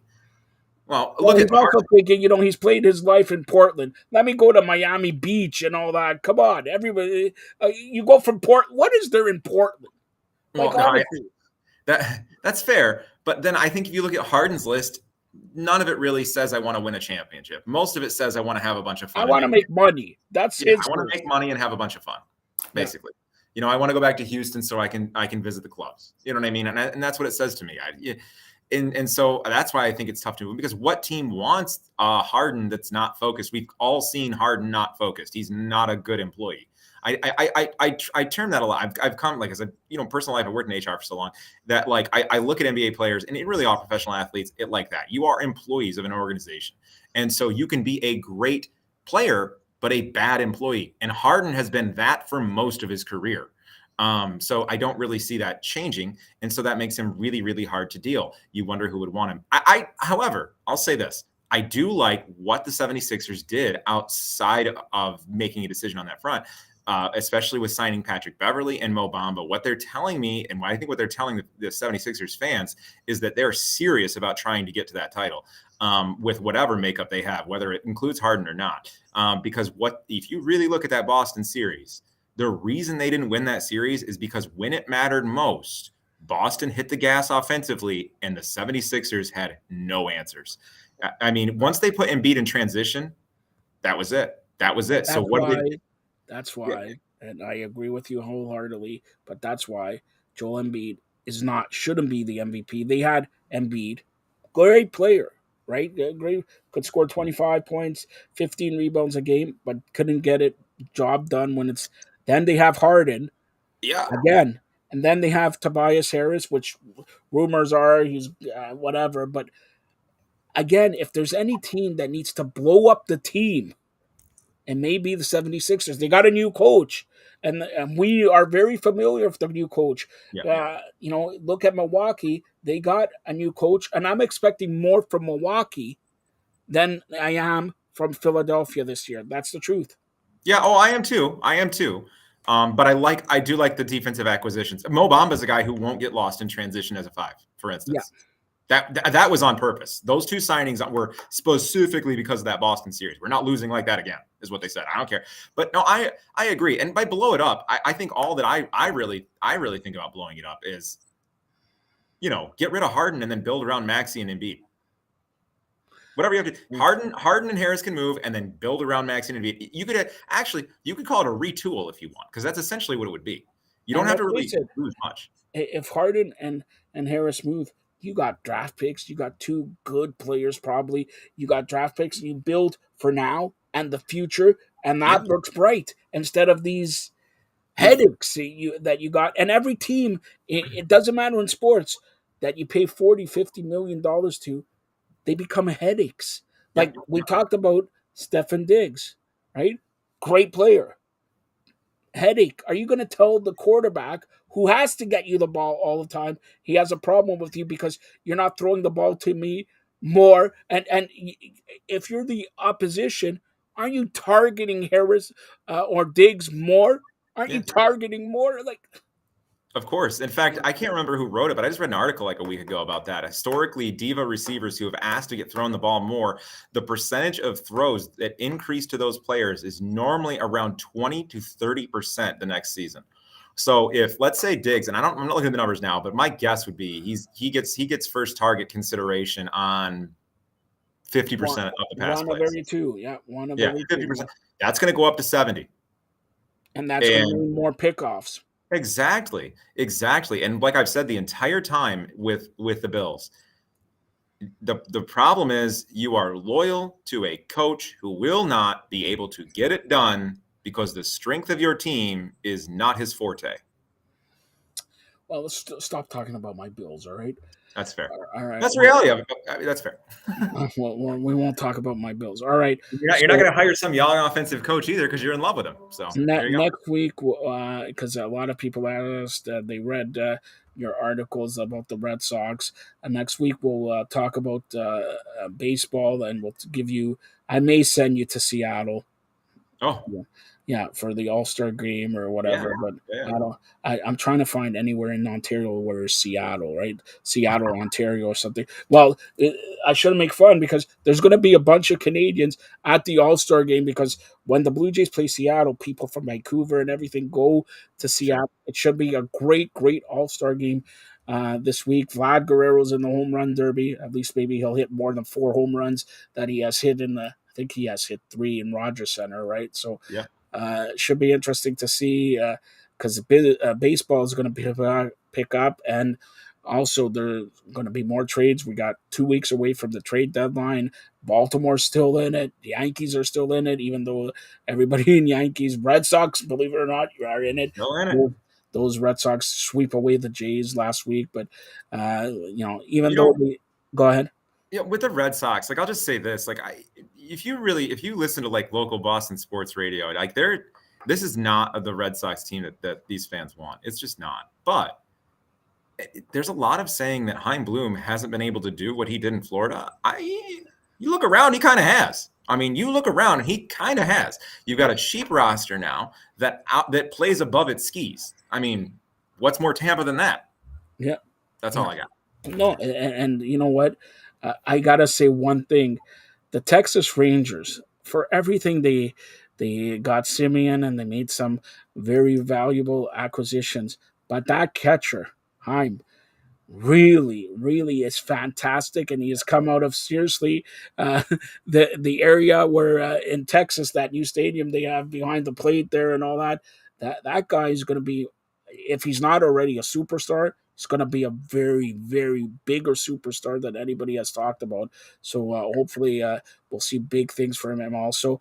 All right. So Alex, anything else that you want to touch on in NBA and Major League Baseball and anything? I mean, just kind of would like to wrap up the NBA. I mentioned like two of my least favorite signings, and I got a few more. Like Dylan Brooks, that was terrible. We talked about that. Jeremy Grant, rough. We talked about that. That wasn't an effort to secure Lillard, and it was a swing and a miss. Reggie Jackson, Denver. The Nuggets made a bad decision here. The Nuggets just won a title, and they went and signed Reggie Jackson, who they paid $10.3 million with a player option. Come on. Rui Hachimura. I know Hachimura. He was fun in the playoffs, but he's like that's another inconsistent contributor. Here's the deal: if LeBron likes you, you get the bag. Okay, you get a contract. That's what I was going to say. So that's the deal.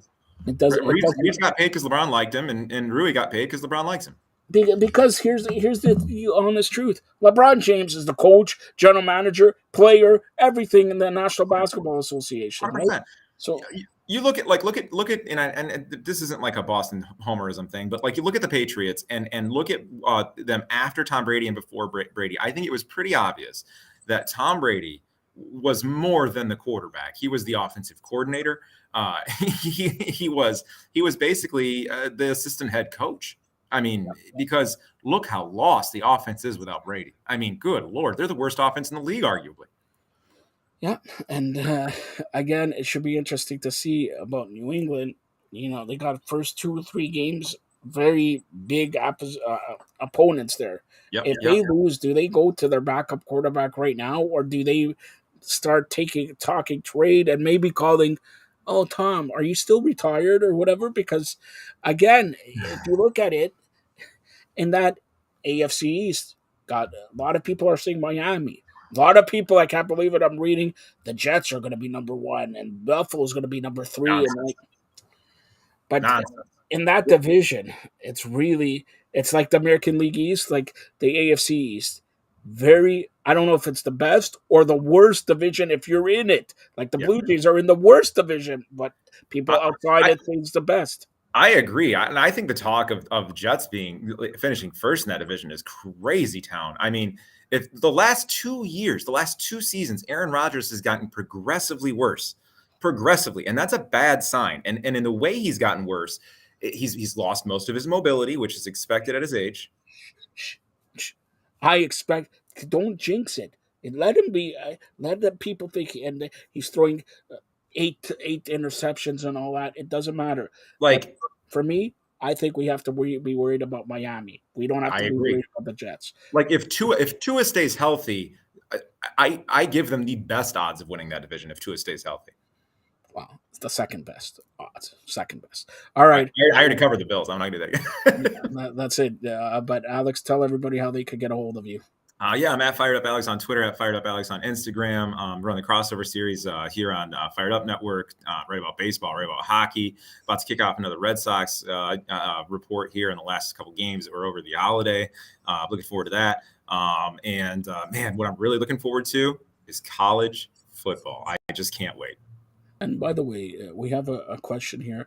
Are you going to shave your head like Drew Ebanks did over the weekend? Big up to Drew Ebanks, shaving your head. People go on his Instagram, Drew Ebanks, or On Point Basketball to check out the bald-headed freak.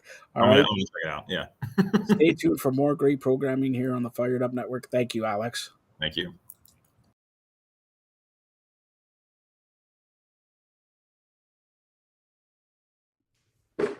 Hello, everyone. You are now watching The Blaze with 2 of my most favorite ladies on the show today, Courtney, of course, Renaissance Mama, and I have another special guest, Carly, which has been on the show once before, and I'm so glad that she is back. Thanks for having me. So this is summer break. How is everyone feeling right now? I mean, are you guys enjoying it so far? That's a loaded question. Yes, it is. How about you? You take the lead, Courtney. Oh, Courtney, you go. Oh my gosh. Yeah. It's here. Ta-da. Summer's here already. I don't know. I don't know what I thought was going to be different, but I feel like there's a lot happening right now. I think I need to take a few days, get organized. I think because I had a really crazy long weekend, and then I left right from long weekend to a project I was working on. So there was like no in between. And now I'm like, yeah, so it's here. Summer is here. Yeah. And it's good. I'm excited. I love the hot weather, but I also feel like I'm going to have to slow the brakes a little bit or I won't last the summer because sounds like it's been eventful so far for you, Courtney. Yeah, it has. Yeah. How about you, Carly? Summer. Today was my last day of doing hair. And I took the summer off. So I feel like now, like literally 15 minutes ago, my client left and I'm free. So tons of adventure. Do your guys' kids sleep? My kids sleep so late when I don't wake them up, and it's the most beautiful thing. The mornings are just peaceful. No. Oh, I'm sorry. Yeah, no, that's not fun. No, that's not true. I have 2 that have just like learned how to sleep in. The third one, the youngest one, still is an early riser. So it's like, it's interesting for me because like they're starting to do that, but not that third one yet. He is definitely like raring to go at 6:30 in the morning. So Wow. Well, my daughter, when I don't wake her up, she would sleep pretty late, but she's been up pretty early because she's at camp. So like we're on the camp grind right now. And yeah, she's getting up like, okay, I'm ready to go, Mom. Like, it's not like school at all. She's like, That's so good. So that's been going well, but that's a good sign. It is a good sign. So it must be a good camp. I hope. Right? Have to put your back in that one next year. Yeah. Now, this past weekend was Canada Day. Now, did you ladies do anything special for Canada Day? Nothing. I did nothing. We lounged around the house. We did like a few little projects. I visited my mom, went for a little swim, and did nothing. And I was like, man, this is how I need to Canada Day every year from now on. There you go. That's a great thing. You know what? That's a great way of celebrating Canada. It's just chilling out. I think that's awesome. I think that's great. How about you, Courtney? Yeah, we went to our trailer. So we have a beautiful beach that we like hung out all day on Canada Day. And then they do fireworks and they had a band and there was like a DJ on the beach and there was a lot of events and it was awesome. It was good. All my people are back together and the kids are just like, they run free and they have the greatest time. I feel like it was a good like kickoff to like, oh yeah, this is how we want to spend our summer. Let's do it. Definitely. Now, did you bring out the margaritas? Because I still remember that story. I still think about it on a hot day. Yeah. Where's Courtney? I need these margaritas. Unfortunately, where have you been with your machine?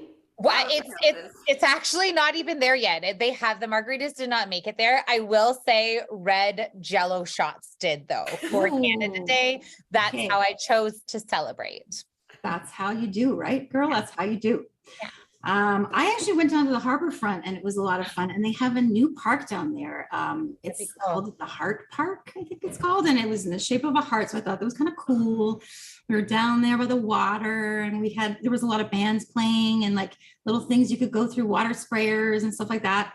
And so that was our adventure for Canada Day this year. So that was a lot of fun. Live music is the best in the whole world.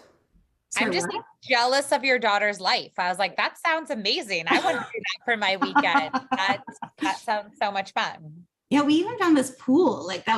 She was like, I kind of feel like going swimming now, Mommy. And there's no place to swim. So we just went and we found like this local pool that was open. So we're like, let's just go. And we did. But of course, then there was a thunderstorm. So we had to get out of the pool. That was another story, but it was fun. It was a good adventure. Do you guys usually do something special for Canada Day? Is it always the same? No, Courtney, sounds like yours is the same, eh? You go up there. I have a pretty set schedule now for my Canada Day because I found my people. We found my happy place. We celebrate and relax. And like I said, it very much is that like kickoff of like, this is how I want to spend my summer. But yeah, so we enjoy that. Do you do something different every year, Carly? Or are you a little bit like to mix it up? Well, I usually camp at my brother and sister-in-law and their daughter, my parents, like they all live together. They live out in the country. They've got a beautiful property, like a creek, a pool, all the things, right? So I usually bring my trailer there. Actually, going back, even when they lived in town, I would just park my trailer in their driveways and I would camp. Yeah, it was awesome. And I don't know what happened this year. I think I just got lazy, to be honest. I was like, man, I don't feel like cooking the trailer. Like it takes 30 seconds. I was like, we're good. So I just drove my car to their house one day. Yeah, that's okay, girl. I'm glad that you're doing that. That is so important. And, I probably will be doing that very soon too. When my daughter's at a camp for a couple of weeks, that will be what I'm doing. So, okay. So we heard all this stuff about the submersible Titan, right? And all that stuff that happened. So sad, right? And so they're now finding out that the OceanGate CEO, Stockton Rush, ignored the experts, and he made a number of comments that made it sound like it was beyond reckless when it came to the safety of the Titan. And so now we're wondering, obviously, some laws have been broken here, and they're trying to determine right now if they should do an investigation and see what was going on. But apparently they need to do an investigation to be able to do the actual investigation beforehand, which is crazy. What do you guys think about this? Do you think that they should have to go through an investigation first to be able to do the second one? Oh, it's another loaded question. Right? I know. I'm loaded today. I'm loaded with questions. Like, you're busting out the good questions today. I know I didn't give you guys much notice of that question. I like it. Okay, this may, well, you guys know I have no filter. I feel like the people who wanted to go in the submarine would have done their research. Yeah. They would have filled out a waiver. I have a side of me that's like, man, it's on them. Like, crap could happen anytime. I'm like, I would go up into space knowing full well that I may not come home, and I know that that's my choice. But you're right about the investigation. Like, did these people have the correct information? Did they trust a company without having all of that knowledge, thinking it was safe? Would you guys hop into a submarine submersible thing or go into space? I'm sorry, now I'm adding questions because no, that's okay. I like questions and I like no filter. So you're on the right track, girl. I think it's kind of eye-opening, and I think that's the reality that a lot of our society doesn't like do their research first, right? Like you get a business, you like go on your Google and you're like, oh, they say it's good. Oh, the reviews are 5 stars. Let me go. Nobody stops and says, is this even a real business? Do they have like the act? Have they been, I don't know, have they doing safety checks? Did someone tell them that this can't go underwater and they ignored it? Are they running it by a PS4 controller? All these things are red flags, but I feel like, I don't know if that's the kind of research people do. Like, and I don't even know if I would. That's where it's like, it's kind of crazy because you say that, right? Like I probably would do the same thing. I would Google it. Oh, they got 5 stars. Oh, look at that happy family. They have an awesome time. Cool. Book, right? Like it just seems, I mean, obviously this one is more intense because it's so much more money and all of this stuff, but I also feel like, I don't know, it's a hard sell. I don't know if, that's a good funny point. that the CEO wanted, was going on. And if he didn't think that it was safe, why would he put himself in that situation? It's all about sense, right? It's all about the Benjamins. It is. But like at the end of the day, though, like he got a raw deal, right? Like it's crazy. But I don't know. I don't think why do they need to do an investigation before the investigation? I think that is just too far. And I think they should just go ahead and do the investigation. Yeah. I feel like there's enough information here that something fishy has gone on and there needs to be an investigation. Like,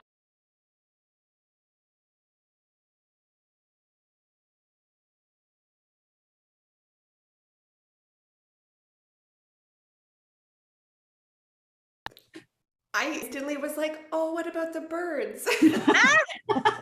So I have no like great input from this because all I'm concerned about are the birds. Yeah, you're just like, no, don't do it. Those birds. I mean, I know. I guess they gotta start figuring out something, right? Like traffic in the city is not getting any better. They keep building these suburbs until they're their own little cities. Like, I guess they got to figure it out somehow, but I don't know how trusting I would be of that, to be honest. Like, I don't know. Yeah. What about these flying cars? There's actually one that's gotten further along the like check from the regulations than any other flying car has ever got. Oh my goodness, I haven't heard anything about that. That's crazy. So I'm going to send you some things that's kind of wild. See it now. Once I go back to my Google and 5-star reviews. Oh, let me hop into my flying car. This person says it looks really good. Great. Let's hop in. Like all these technology things, but like I don't know. Like I guess they are happening. It is like I know. And that question probably wasn't the right one to do right after we talk about the submersible Titan. But anyways, that was not on purpose, I swear. So I don't know. I mean, I think it would be good for parking. You can never find parking in Canada's Wonderland. It's insane. I mean, if you were on a gondola coming from the subway station, like that would save you the hassle of parking, right? I mean, that's one bonus I see for that. And I think it would be kind of cool to sort of see from the skyline, on and kind of, and it might bring more people too. Not that we need more people there, but I think that might be cool. I mean, I guess when you think of it, like probably when the first person was like, I have this idea for a subway and we're going to do this and this is going to happen. Like it probably sounded a little out there. So, I mean, I guess Well, they are working on the new subway right now, like in Toronto, which I think is going to be great. Yeah. Going to Square One and going in through Etobicoke and all of that stuff. And I really think that is going to be a good thing. I do too. The gondola, though, I don't know. I'll have to get back to you on that one. But it's so funny how we get so comfortable in the things that we already have, and other ideas that could be brilliant. Like this gondola could be transformational for the city and people who travel. But we're all like, ooh, I don't know. I've never seen one, right? Right? Yeah, it is. I mean, are you guys afraid of heights? Like a gondola is a little bit different than like saying, going up in something else, right? Like I'm not afraid of heights so much. I would love a tiny space with random people if it were to get stuck and I was stuck there for quite a while. That's when we're not having a great time. That's our concern. It is. That is like the first thing I thought in my head. I'm like, man, if that thing got stuck and I was stuck with a bunch of people in this tiny space, I'm like, no, thank you. You see Courtney like taking up the whole gondola herself. Like, no, these are all my bags. They're all mine. No. You have your like luggage with you. Nobody else can sit in here. That'd be a good way of doing it. Then you wouldn't be stuck with them, but being by yourself, right? Be kind of scary. You got stuck up there. You guys ever got stuck on a ride? I've gotten stuck on a ride. It's scary. Have you? You're nodding. I want to know. Yeah. The ride at Canada's Wonderland where you lay down on it? It's like Tomb Raider maybe. And we got stuck up. So it was just me and two of my girlfriends. And it didn't bother me. Like I'm sure it bothered me a bit, but they both went into full-blown panic attacks. No. So I feel like I didn't actually experience the stuckness. It was more just trying to talk them down. I couldn't talk them down. I could talk them anywhere. They were stuck in the ride, but to calm them. What about you guys? Courtney, you've been I got stuck on the bat once, but it wasn't like any of the scary parts. Like I want to say we were like backwards already at this point, but still sitting. And it was a little while. And I was young. I remember they gave me a free ice cream coupon and I was super pumped. I was like, yeah, free ice cream. What? Like that. That's my biggest memory from it. So clearly it didn't bother me too much, if that's my takeaway. Isn't that funny how when you're a kid when this happened? Were you like a lot? Yeah, like a teenager probably. Okay. Yeah, young enough. Yeah, in my early teens, we were at this fair and they had like the metal things coming out of the cotton candy, those fairs, though, those are a scary business. So me and my friend were standing there and it came down on our heads and it banged us in the heads. We had these eggs on our heads and they lured us into not doing anything about it. And they gave us I'm talking sheets and sheets and sheets of free tickets to go to the fair after that. So we were younger. We're like, this is awesome. We're just going to take the free stuff. We could have sued them probably, but we're like, nah, it's okay. The headache went away, whatever. But it was funny. We turned for a second and we're like, what was that? We look, this big metal sheet is on the ground beside us. It fell on our heads. It was so crazy. Oh my goodness. Yeah. But thinking back, we totally. Okay, would you still take all the free sheets of tickets and all the things? Actually, you know what? That might not have changed. That might not have changed anything being older. I probably would have been can you throw in some cotton candy and some ice cream in the candy with that too, Some beer tickets. We totally, the beer tickets. We totally loved that. It was great. It was great. Anyways, and Courtney, I was actually wanted to tell you, I found the Blackstone. The Blackstone you were talking about.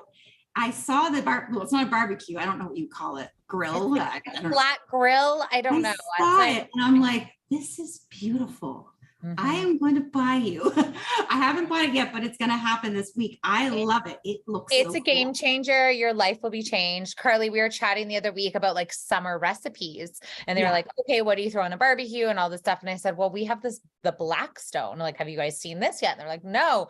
So I explained, but of course I did not a great job since I don't know exactly, but it's like a flat grill, but it's like ones you get from the restaurants and you make everything all at once. It is so easy. It's so amazing. And then there's all these really fun TikTok accounts sharing their Blackstone recipes. So you're like, ooh, I will save for later. I want to make that. I want to do this. And every weekend we just put it together. So this weekend was quesadillas was what we all made on the Blackstone and everyone brings their brings all the food and we make it. But you just can make everything all at once, which is so it's like a communal cooking thing. Okay, we're gonna get together. You're gonna put your Blackstone in your car. We're going to Shauna's, and she's making us fish tacos. Yes. I've been thinking about your fish tacos. Oh, and girl, I will make those for you. And you know, I mean, hopefully I'm gonna get the Blackstone, but you can bring yours too. Courtney, we can compare our Blackstones. The one I saw had an air fryer too on it or something, right? Yeah. I don't know. Like there's so many different ones, right? Yeah, we don't have that one. That's a little, a little bit extra. You don't need that one. You need the good old classic. Yeah. No, I haven't bought one yet, so don't worry. I don't know about the air fryer part yet, but yeah, no, we definitely should. I would love to do that, and of course, we'll have drinks too. I mean, a margarita or two. Yeah. Oh my God. Okay. You're bringing that margarita machine and we're plugging that thing in. That's what we're doing. Right. Anyways, so I have a couple of more random questions for you ladies. I want to know this. If you had to write a book tomorrow, what would you write about? Can I go? I love this. Okay. Yes. Okay. Do you guys remember Choose Your Own Adventure book? Yes, 100%.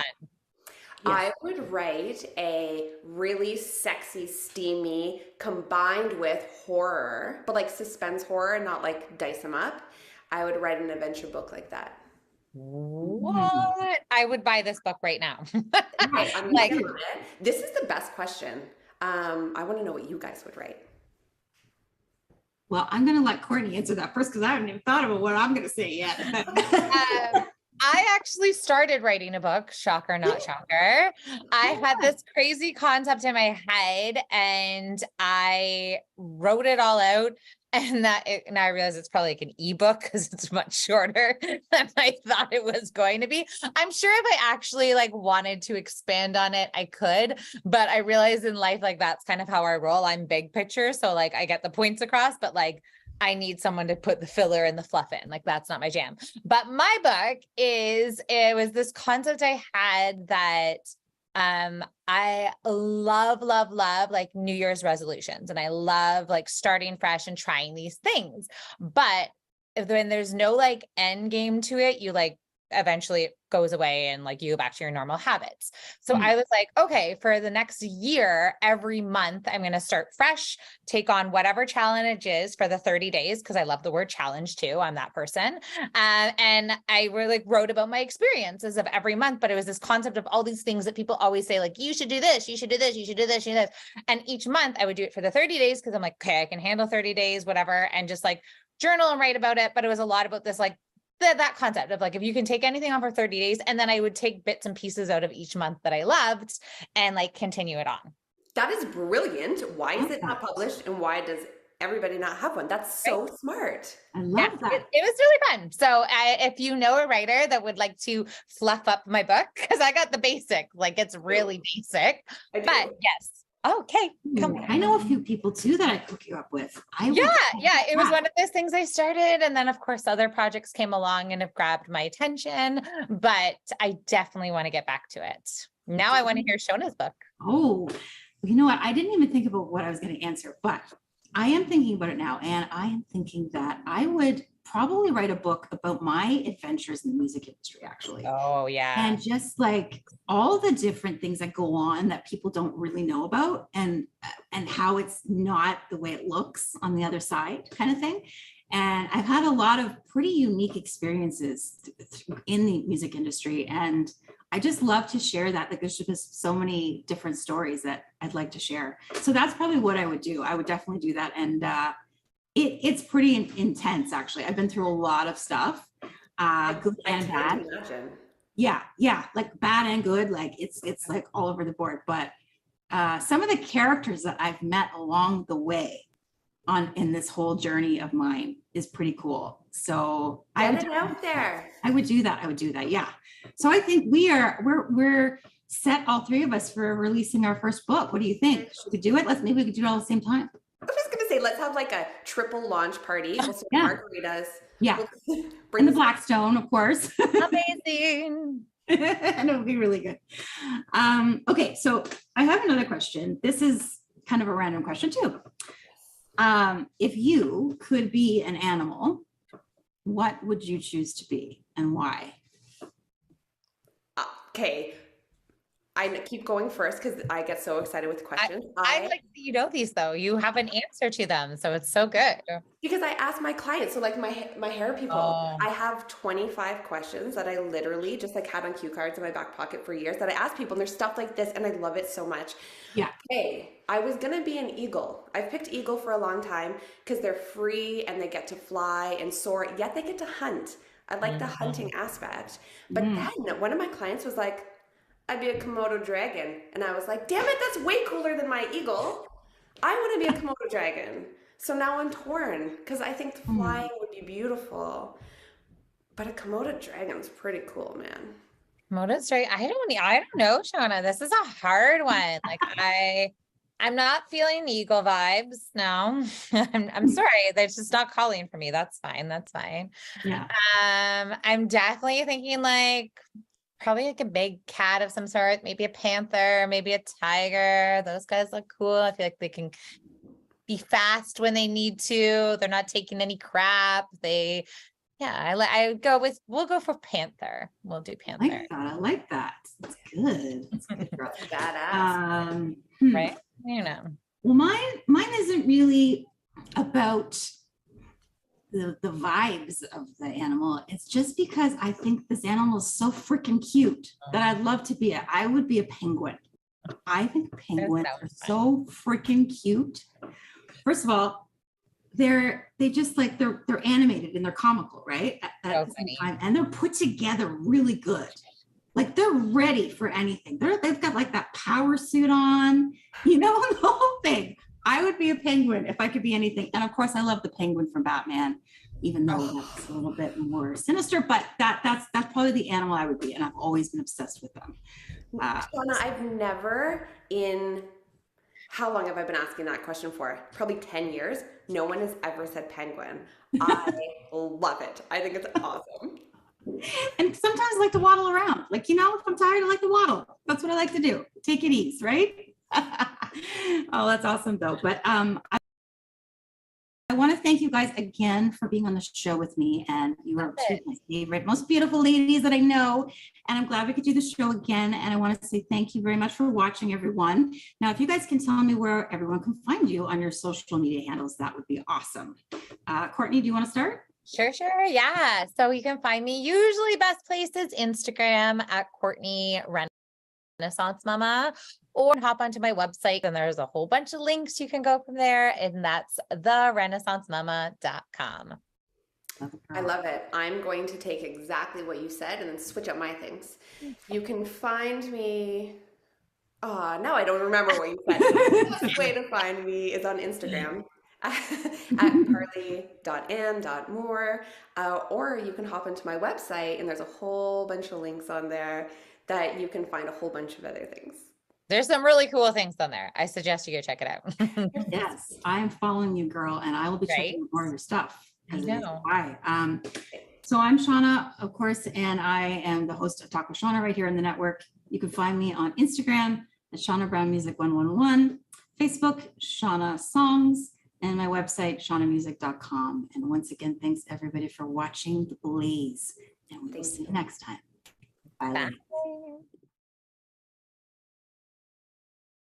And welcome to the Fired Up Network. Welcome to the flagship show of the Fired Up Network, Fired Up Live. And welcome to Giancarlo Lino on the wrestling show. Let's get to it quickly. Giancarlo, what did you think of Money in the Bank? By the way, I got to say this. LA Knight is over like crazy, okay? But they give it to Damian Priest, all right? Io Sky, she's not over. But anyways, they give it to Io Sky. Then the Usos finally pinning Roman Reigns after 3.5 years. What, that, and the surprise of all, and Giancarlo, you did not call this. John Cena. Go ahead. I didn't see John Cena. I heard someone talk. They claimed it was John Cena. That could be true. You can't see him. I did not see anybody in the ring. It was Grayson Waller just coming out talking and yelling. I don't know what Grayson Waller's problem is. He just started yelling at himself, and then he flipped himself in the ring, and that was it. So I didn't see John Cena. All right, London getting WrestleMania. Thoughts on Yeah, that? I can see that. I can see that. Maybe they're gonna have to bid for that. But I would say if Cardiff got that event last year, Clash of the Castle, at the end of the day, I think that's what it is. WWE would go there for a WrestleMania if they funded and put out the money. But if you're London and you're Wembley Stadium, you're probably thinking, okay, WrestleMania would be nice, but we don't have to place a bid for AEW to host an event here. So it's going to just come down to numbers and a business decision. But I think if it came down to it, they wouldn't be opposed to going to the UK for a WrestleMania. All right, well, WrestleMania, London. Who do you think stole the show in those two Money in the Bank matches? First, let's start off with the men. What about Paul there? This guy, who's not a wrestler, keeps coming out in big time events. WrestleMania, Royal Rumble, SummerSlam last year. Now this, even though he took a nasty, nasty fall. But what do you think of Logan Paul? Yeah, I thought he was great. Him and Ricochet. Looks like they're continuing that whole angle that they kind of started at the Royal Rumble, led into Money in the Bank. So that's a long-term storyline going into SummerSlam. I think that's great. LA Knight, like I thought they would actually do. Everybody wants to see him win. They went in another direction. Yeah. So I think we're going to see him just take the U.S. title from Austin Theory, and that's it. Finally, let me talk to you. All right, finally, and this guy, it's. Can you see Damian Priest beating Roman Reigns? No, let's face it. So it's only one guy he's going to go after, or because they mentioned they could go after any title, NXT or whatever. Do you think he goes after Seth, or do you think he goes because the Judgment Day are in NXT this week? Just saying there, and there's already teasing between Finn Balor and Damian Priest there, and Mommy and Poppy and Dom and Dirty Dom and like, wow, all right, and then we have the storyline that never ends. Brock Lesnar comes back, tries to destroy Cody Rhodes, but then Cody Rhodes destroys him.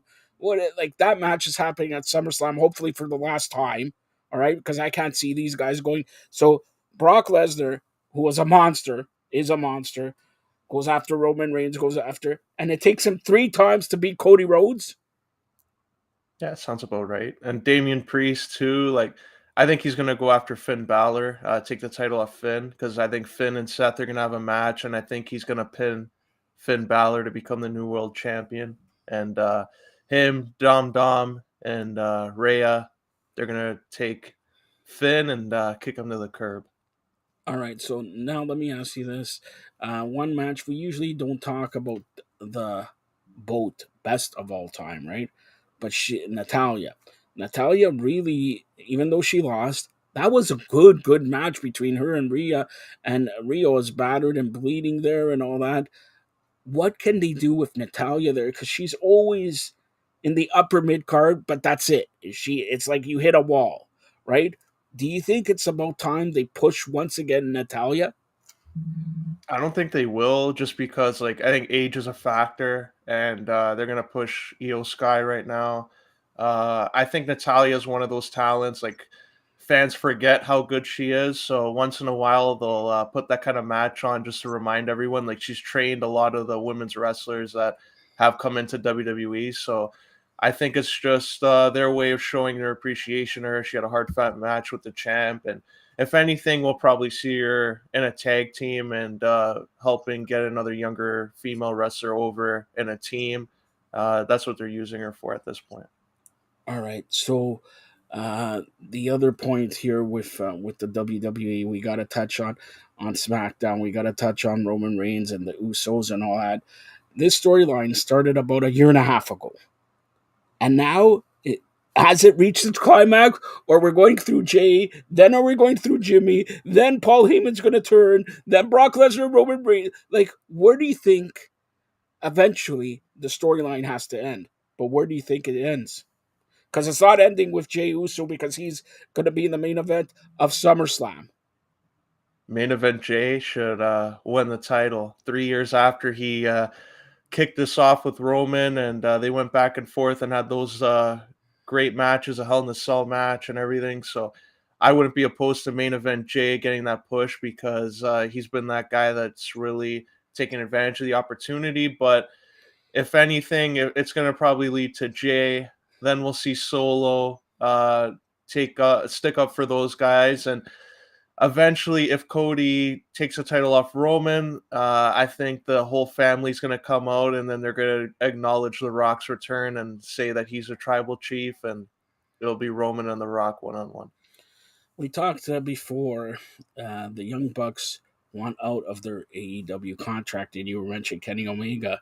What about a WrestleMania, maybe for the belt, Cody Rhodes versus Kenny Omega, called it a WAE match or something like that? Do you think that could happen, or are we closer to happening that at a WrestleMania than having Cody Rhodes versus Kenny Omega at AEW? Yeah, I wouldn't be opposed to that. Kenny, he's faced everybody. He's done everything in AEW. He's one of the guys that kind of started that company, and he's at an age now where he's thinking of, like AJ Styles was when he was at the end of his TNA run, like, might as well. There's other things he could do in WWE. I don't think people would be too upset if he did that. So if Kenny did go to WWE, I think it would be fresh feuds and business decision for him. All right. So anything else in the WWE you want to touch on before we get to AEW? Thank you, Trish. That's what we want to say here. Giancarlo, I wish I had it. I should have brought it and all that. I think you need a mask. Thank you, Trish, for providing a mask. Giancarlo, next week on the Wrestling Show, can you please wear that mask that Trish Stratus provided you do? Yeah, maybe. We'll see. All right. Thank you, Trish. All right. Trish versus Becky Lynch at SummerSlam. By the way, SummerSlam, the next premier live event, happening for Ford Field in Detroit, August 5th. August 5th. Looks like Trish and Becky. It looks like we're going to have a three-way dance for, I don't know if you want to call it the SmackDown title. I don't know if it's the SmackDown, if it's the Raw. I know it is Asuka, Charlotte, and Bianca Belair. All right. And then maybe Io against Rhea Ripley there. So all in all, storylines are starting to get set for SummerSlam, arguably the second, third biggest pay-per-view or premier live event of the WWE calendar. Now let's get to AEW. You know, I like this blind tag team tournament matches, and especially like a team that you always thought they're going to have, they're going to hate each other. They're going to turn in the first match. That's my good Jewish friend, MJF, and Adam Cole, baby. And boy, I know this is eventually going to turn on Adam Cole, turning on my Jewish friend and all that. But honestly, this guy, and I have to, I'm very close to him. Very close to Maxwell Jacob Freeman. Me and Maxwell go crazy like this, right? He had a rebar mitzvah. I was invited. He's going to have a recircumcision. I'm going to be doing the cut ceremony, all right? So, but this guy, I don't have to tell you, 2 years ago, he did that thing with Chris Jericho, dancing and everything like that. Pure magic. What do you say? What about the birthday celebration? Happy birthday to Adam Cole, baby. The only thing would have been better, she was involved in the next match, was Britt Baker coming out of a cake or something like that, right? But what did you think of that whole segment with MJF and Adam Cole, baby? Yeah, it's entertaining. I wasn't even expecting it. It kind of came out of nowhere, this whole thing, but it's entertaining for both. It's fun. It's something different, and MJF is playing up that babyface role. He's going and giving all the fans high fives after the week before he was like just the biggest heel. So I think it's something different for him, Adam Cole, and it will just lead to the match being a lot better. Adam Cole, when they were in the gym and they frame the camera in a way to make it look like he's lifting all that weight, and then MJF is shocked at the background. I think this will all eventually lead to MJF just probably turning on Adam Cole and leading to that one-on-one, but it's going to be a fun next couple of months. All right, so before we get to the other things that happen on Dynamite and Rampage and Collision and everything like that, I'm going to tell you to put that Trish Stratus mask on, all right? if you were to book, of course, we have Blood and Guts happening in 2 weeks, July 19th from Boston at the TD Garden, all right? Home of Milan Lucic. I was going to say Phil Kessel. He hasn't signed yet. You said July 4th, but he was eating McDonald's. His phone was a little busy on the app, so couldn't answer the phone. We have All In and All Out a week apart. Arguably the biggest pay-per-views in AEW. In fact, is it All In? I don't know. The one in London, it has 80,000 sold already. Okay, what would you book as the main event? And then the week after, what would you book as the main event? Yeah, I'm not a fan of having the two pay-per-views. It's not like WWE where they have the premium live events on a streaming service and you already have the payment for the 1 month. You're asking people to dish out a lot of money there for 2 straight weeks, and you have to deliver. So I hope it doesn't make one of the events suffer in quality, but I would have something where Kenny is involved and CM Punk is involved to close All In. And then the following week, you go back to the scene of the All Out Brawl, and you have the Elite versus CM FTR, Hangman and the Young Bucks versus FTR and CM Punk in a 6-man stadium stampede, whatever the hell they want to call it. Blood and Guts, just 6-man, those teams going at it. I don't even think Kenny would have to be in. I think he would get attacked to set up that next match. And then you can have Kenny and CM Punk after that. So that's where I would go with. You're somewhat right and somewhat wrong here. For the London event, which one is it? All In? All right. All In. London event, August 27th. There's only one choice that you got to make. That is Kenny Omega versus Will Ospreay, number 3. Okay? And just in case you don't understand what 3 means, all right? That would be the main event because, obviously Will Ospreay from, Europe and everything like that, that could for sure steal the main event anywhere. Then you're right. You got to get the Elite against CM Punk, FTR, or have you have the Blood and Guts with Blackpool Combat Club. Jericho joins Blackpool Combat Club, and CM Punk joins the Elite. Storyline in Chicago, main event. Just saying. But anyways, the AEW, kudos to AEW. They did the tour in Toronto, in Hamilton, in Edmonton. Now, Saturday in Calgary. Then next week in Saskatchewan. This is a month-long tour of Canada. Never in the history of wrestling do they have a month-long tour when you're talking about professional wrestling, let's say from 1999 to now, right? Month-long tour, and then they cap it off not in Canada, in Boston with Blood and Guts. Kudos to the AEW. Kudos to Tony Khan. What did you think? You were there for the Toronto events and everything like that. What do you think of the atmosphere? Is it building with AEW? Because all this is leading to new people and new regimes coming out in AEW basically in a month's time. Yeah, I think it's a great atmosphere. It's just what I said before about Collision being on Saturday. It's showing in their TV ratings, and if they're going to sustain that, they're going to have a hard brand split to just make sure that you have guys that are exclusive to one brand, where it's like, okay, if they're not on Collision, you can just watch them on Rampage. You have to really push those guys as being strictly for Collision, so like that fans have a reason to tune in on Saturday, which is going to be packed soon with UFC, college football, NHL, and NBA. So the more we get into the fall, it might be a difficult time, and AEW is going to have to change just some of their creative on that. All right. Well, here's a thought, and then we'll go to the UFC On Guard show as preview, UFC 290. Here's a thought. What if the AEW does 2 hours of Collision leading up to pay-per-views, 7 to 9 instead of 8 to 10, and then having 9 till midnight your pay-per-views?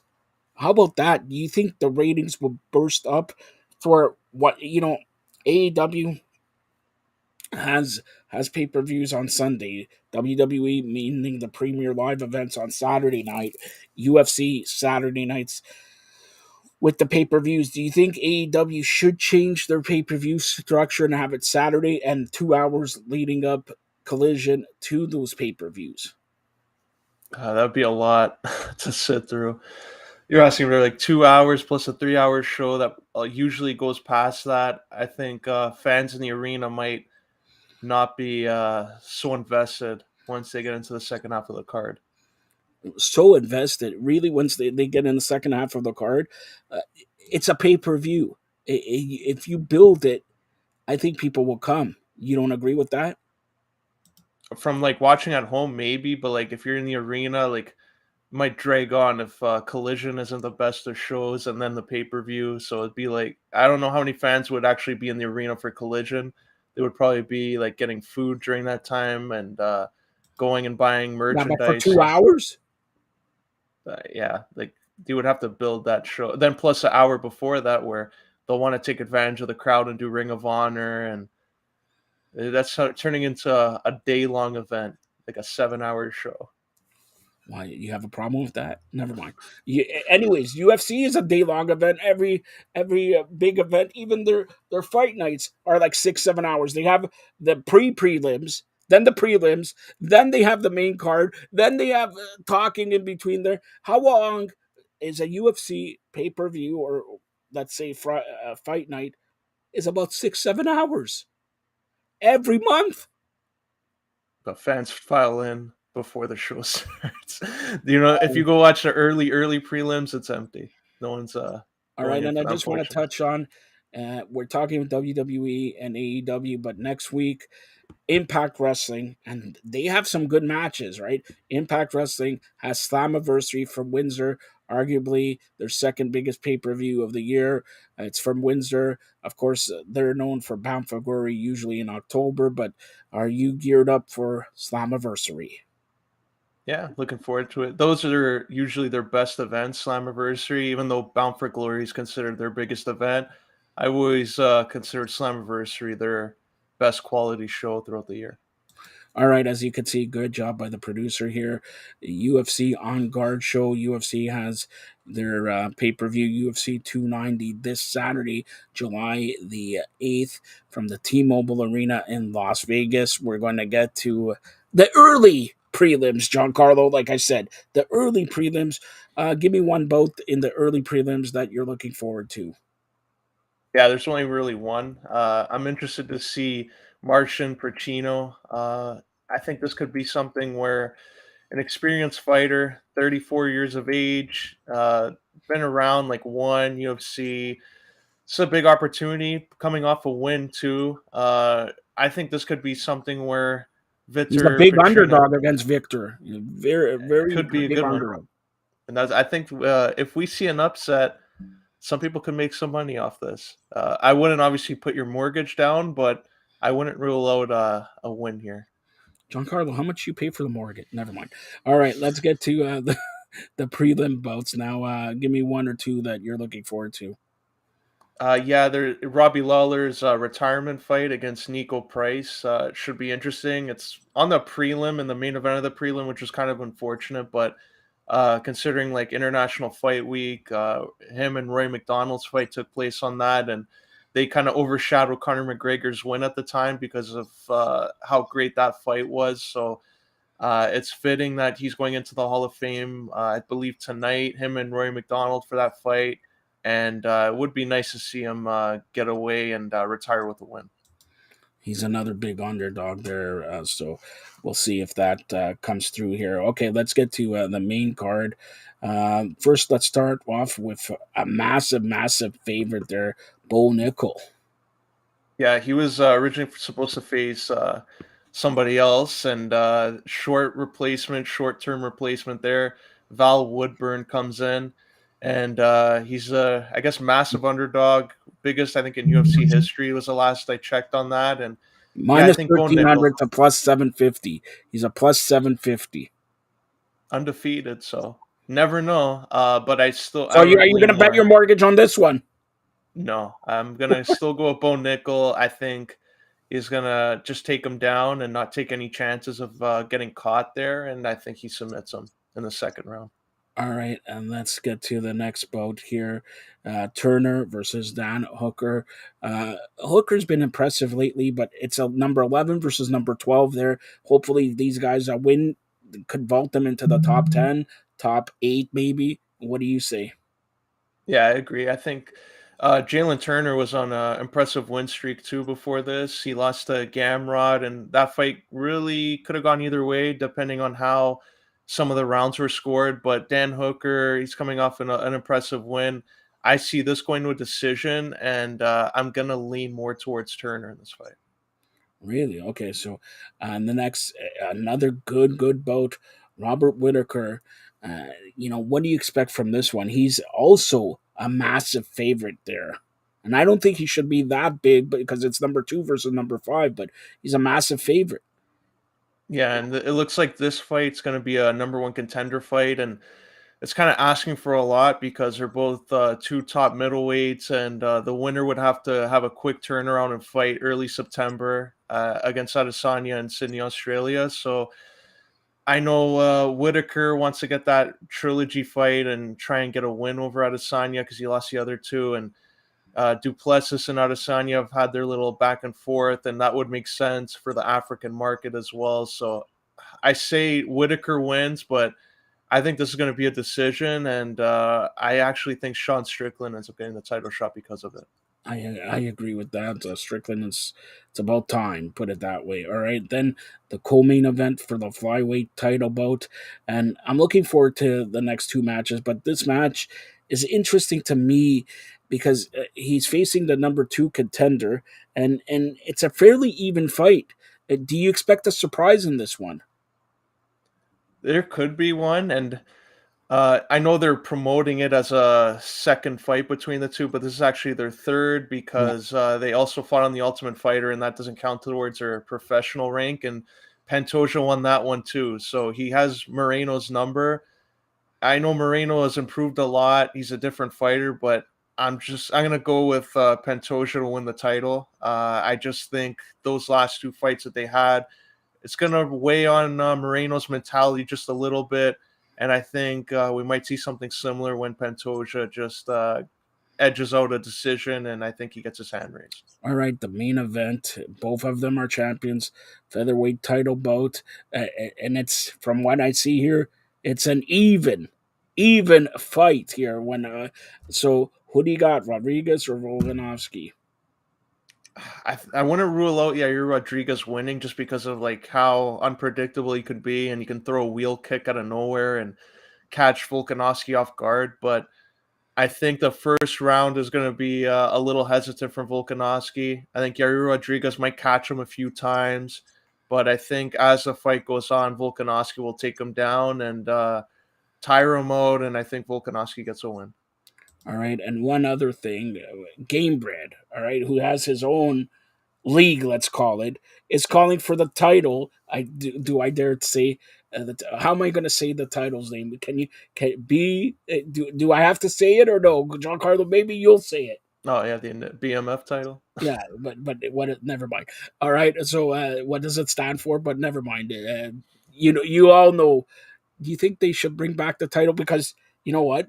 Who came out originally with the title was, if you smell what I'm cooking, The Rock. All right, The Rock. So whatever happened to that title? And right now, all joking aside, who's the baddest BMF in MMA right now? I think a lot of them are, because just it goes on what division, but they are bringing it back for Dustin Poirier and Justin Gaethje's rematch at UFC 291.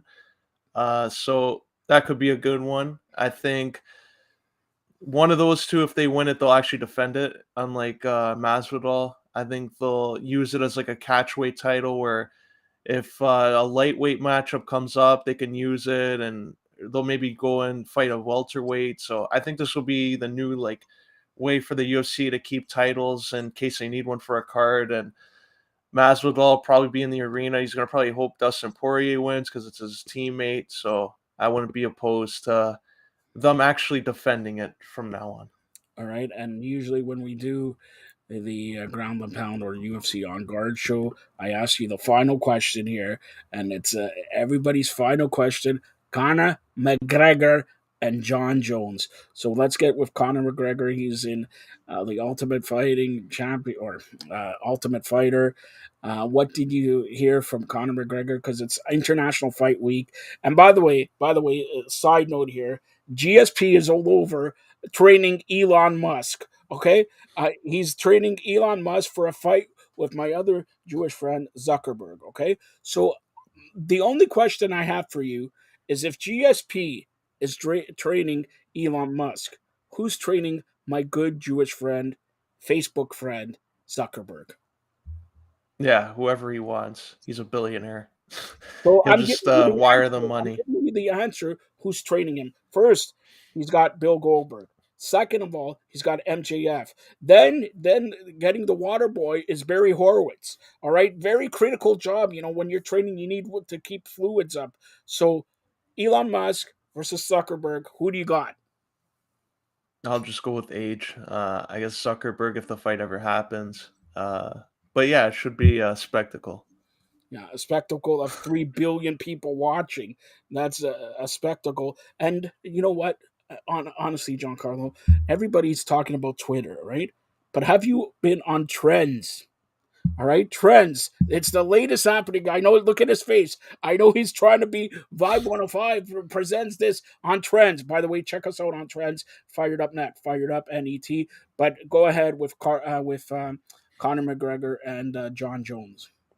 Yeah, Conor McGregor is losing every week, it seems, on the Ultimate Fighter's team. And recently he got a back and forth with Michael Chandler because he took offense to him, saying that he's going to do the same to him if they actually fight. And McGregor said a lot of these guys have been in the UFC before he was, and then he pushed them away. They obviously weren't going to fight because Conor McGregor knows he's trying to sell it. So then he goes into a back and forth because the team starts going after him.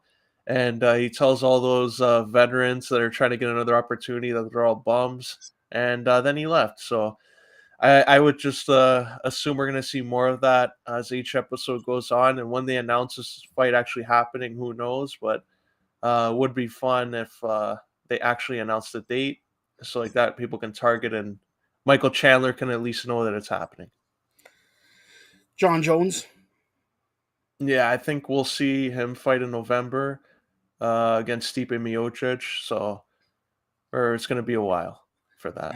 And Francis Ngannou negotiating with boxing hybrid UFC or MMA fight with Fury there. Do you think that's going to happen? Probably not.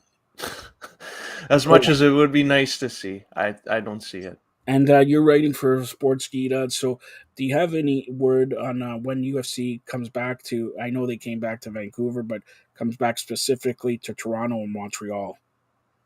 I don't know about this year because it looks like they might go to Brazil also, and they're going to Abu Dhabi, they're going and doing some of these other shows. So I would say probably next year would be a good target for that. All right. Tell everybody how they could get a hold of you, Giancarlo. Yeah, you can follow me on Twitter, John_411, Instagram, Giancarlo_Alino, and check out my articles on firedupnetwork.ca. And also Sportskeeda. Don't forget, I just mentioned for you Sportskeeda, and you don't even throw Sportskeeda there. Go ahead. Yeah, it's sportskeeda.com. All right, and Giancarlo, the question I have for you is tomorrow, are you going to do a soccer show? Are you going to show up 15 minutes late? Or are you going to show up on time? We'll have to see what Carmen says and John. See if they want to talk about TFC or we'll see. All right. Who wants to talk about TFC anyways? That's Giancarlo Alino. That's been the Wrestling Show / UFC On Guard show. Enjoy the UFC 290 pay-per-view. Thanks a lot, Giancarlo. Thanks, John.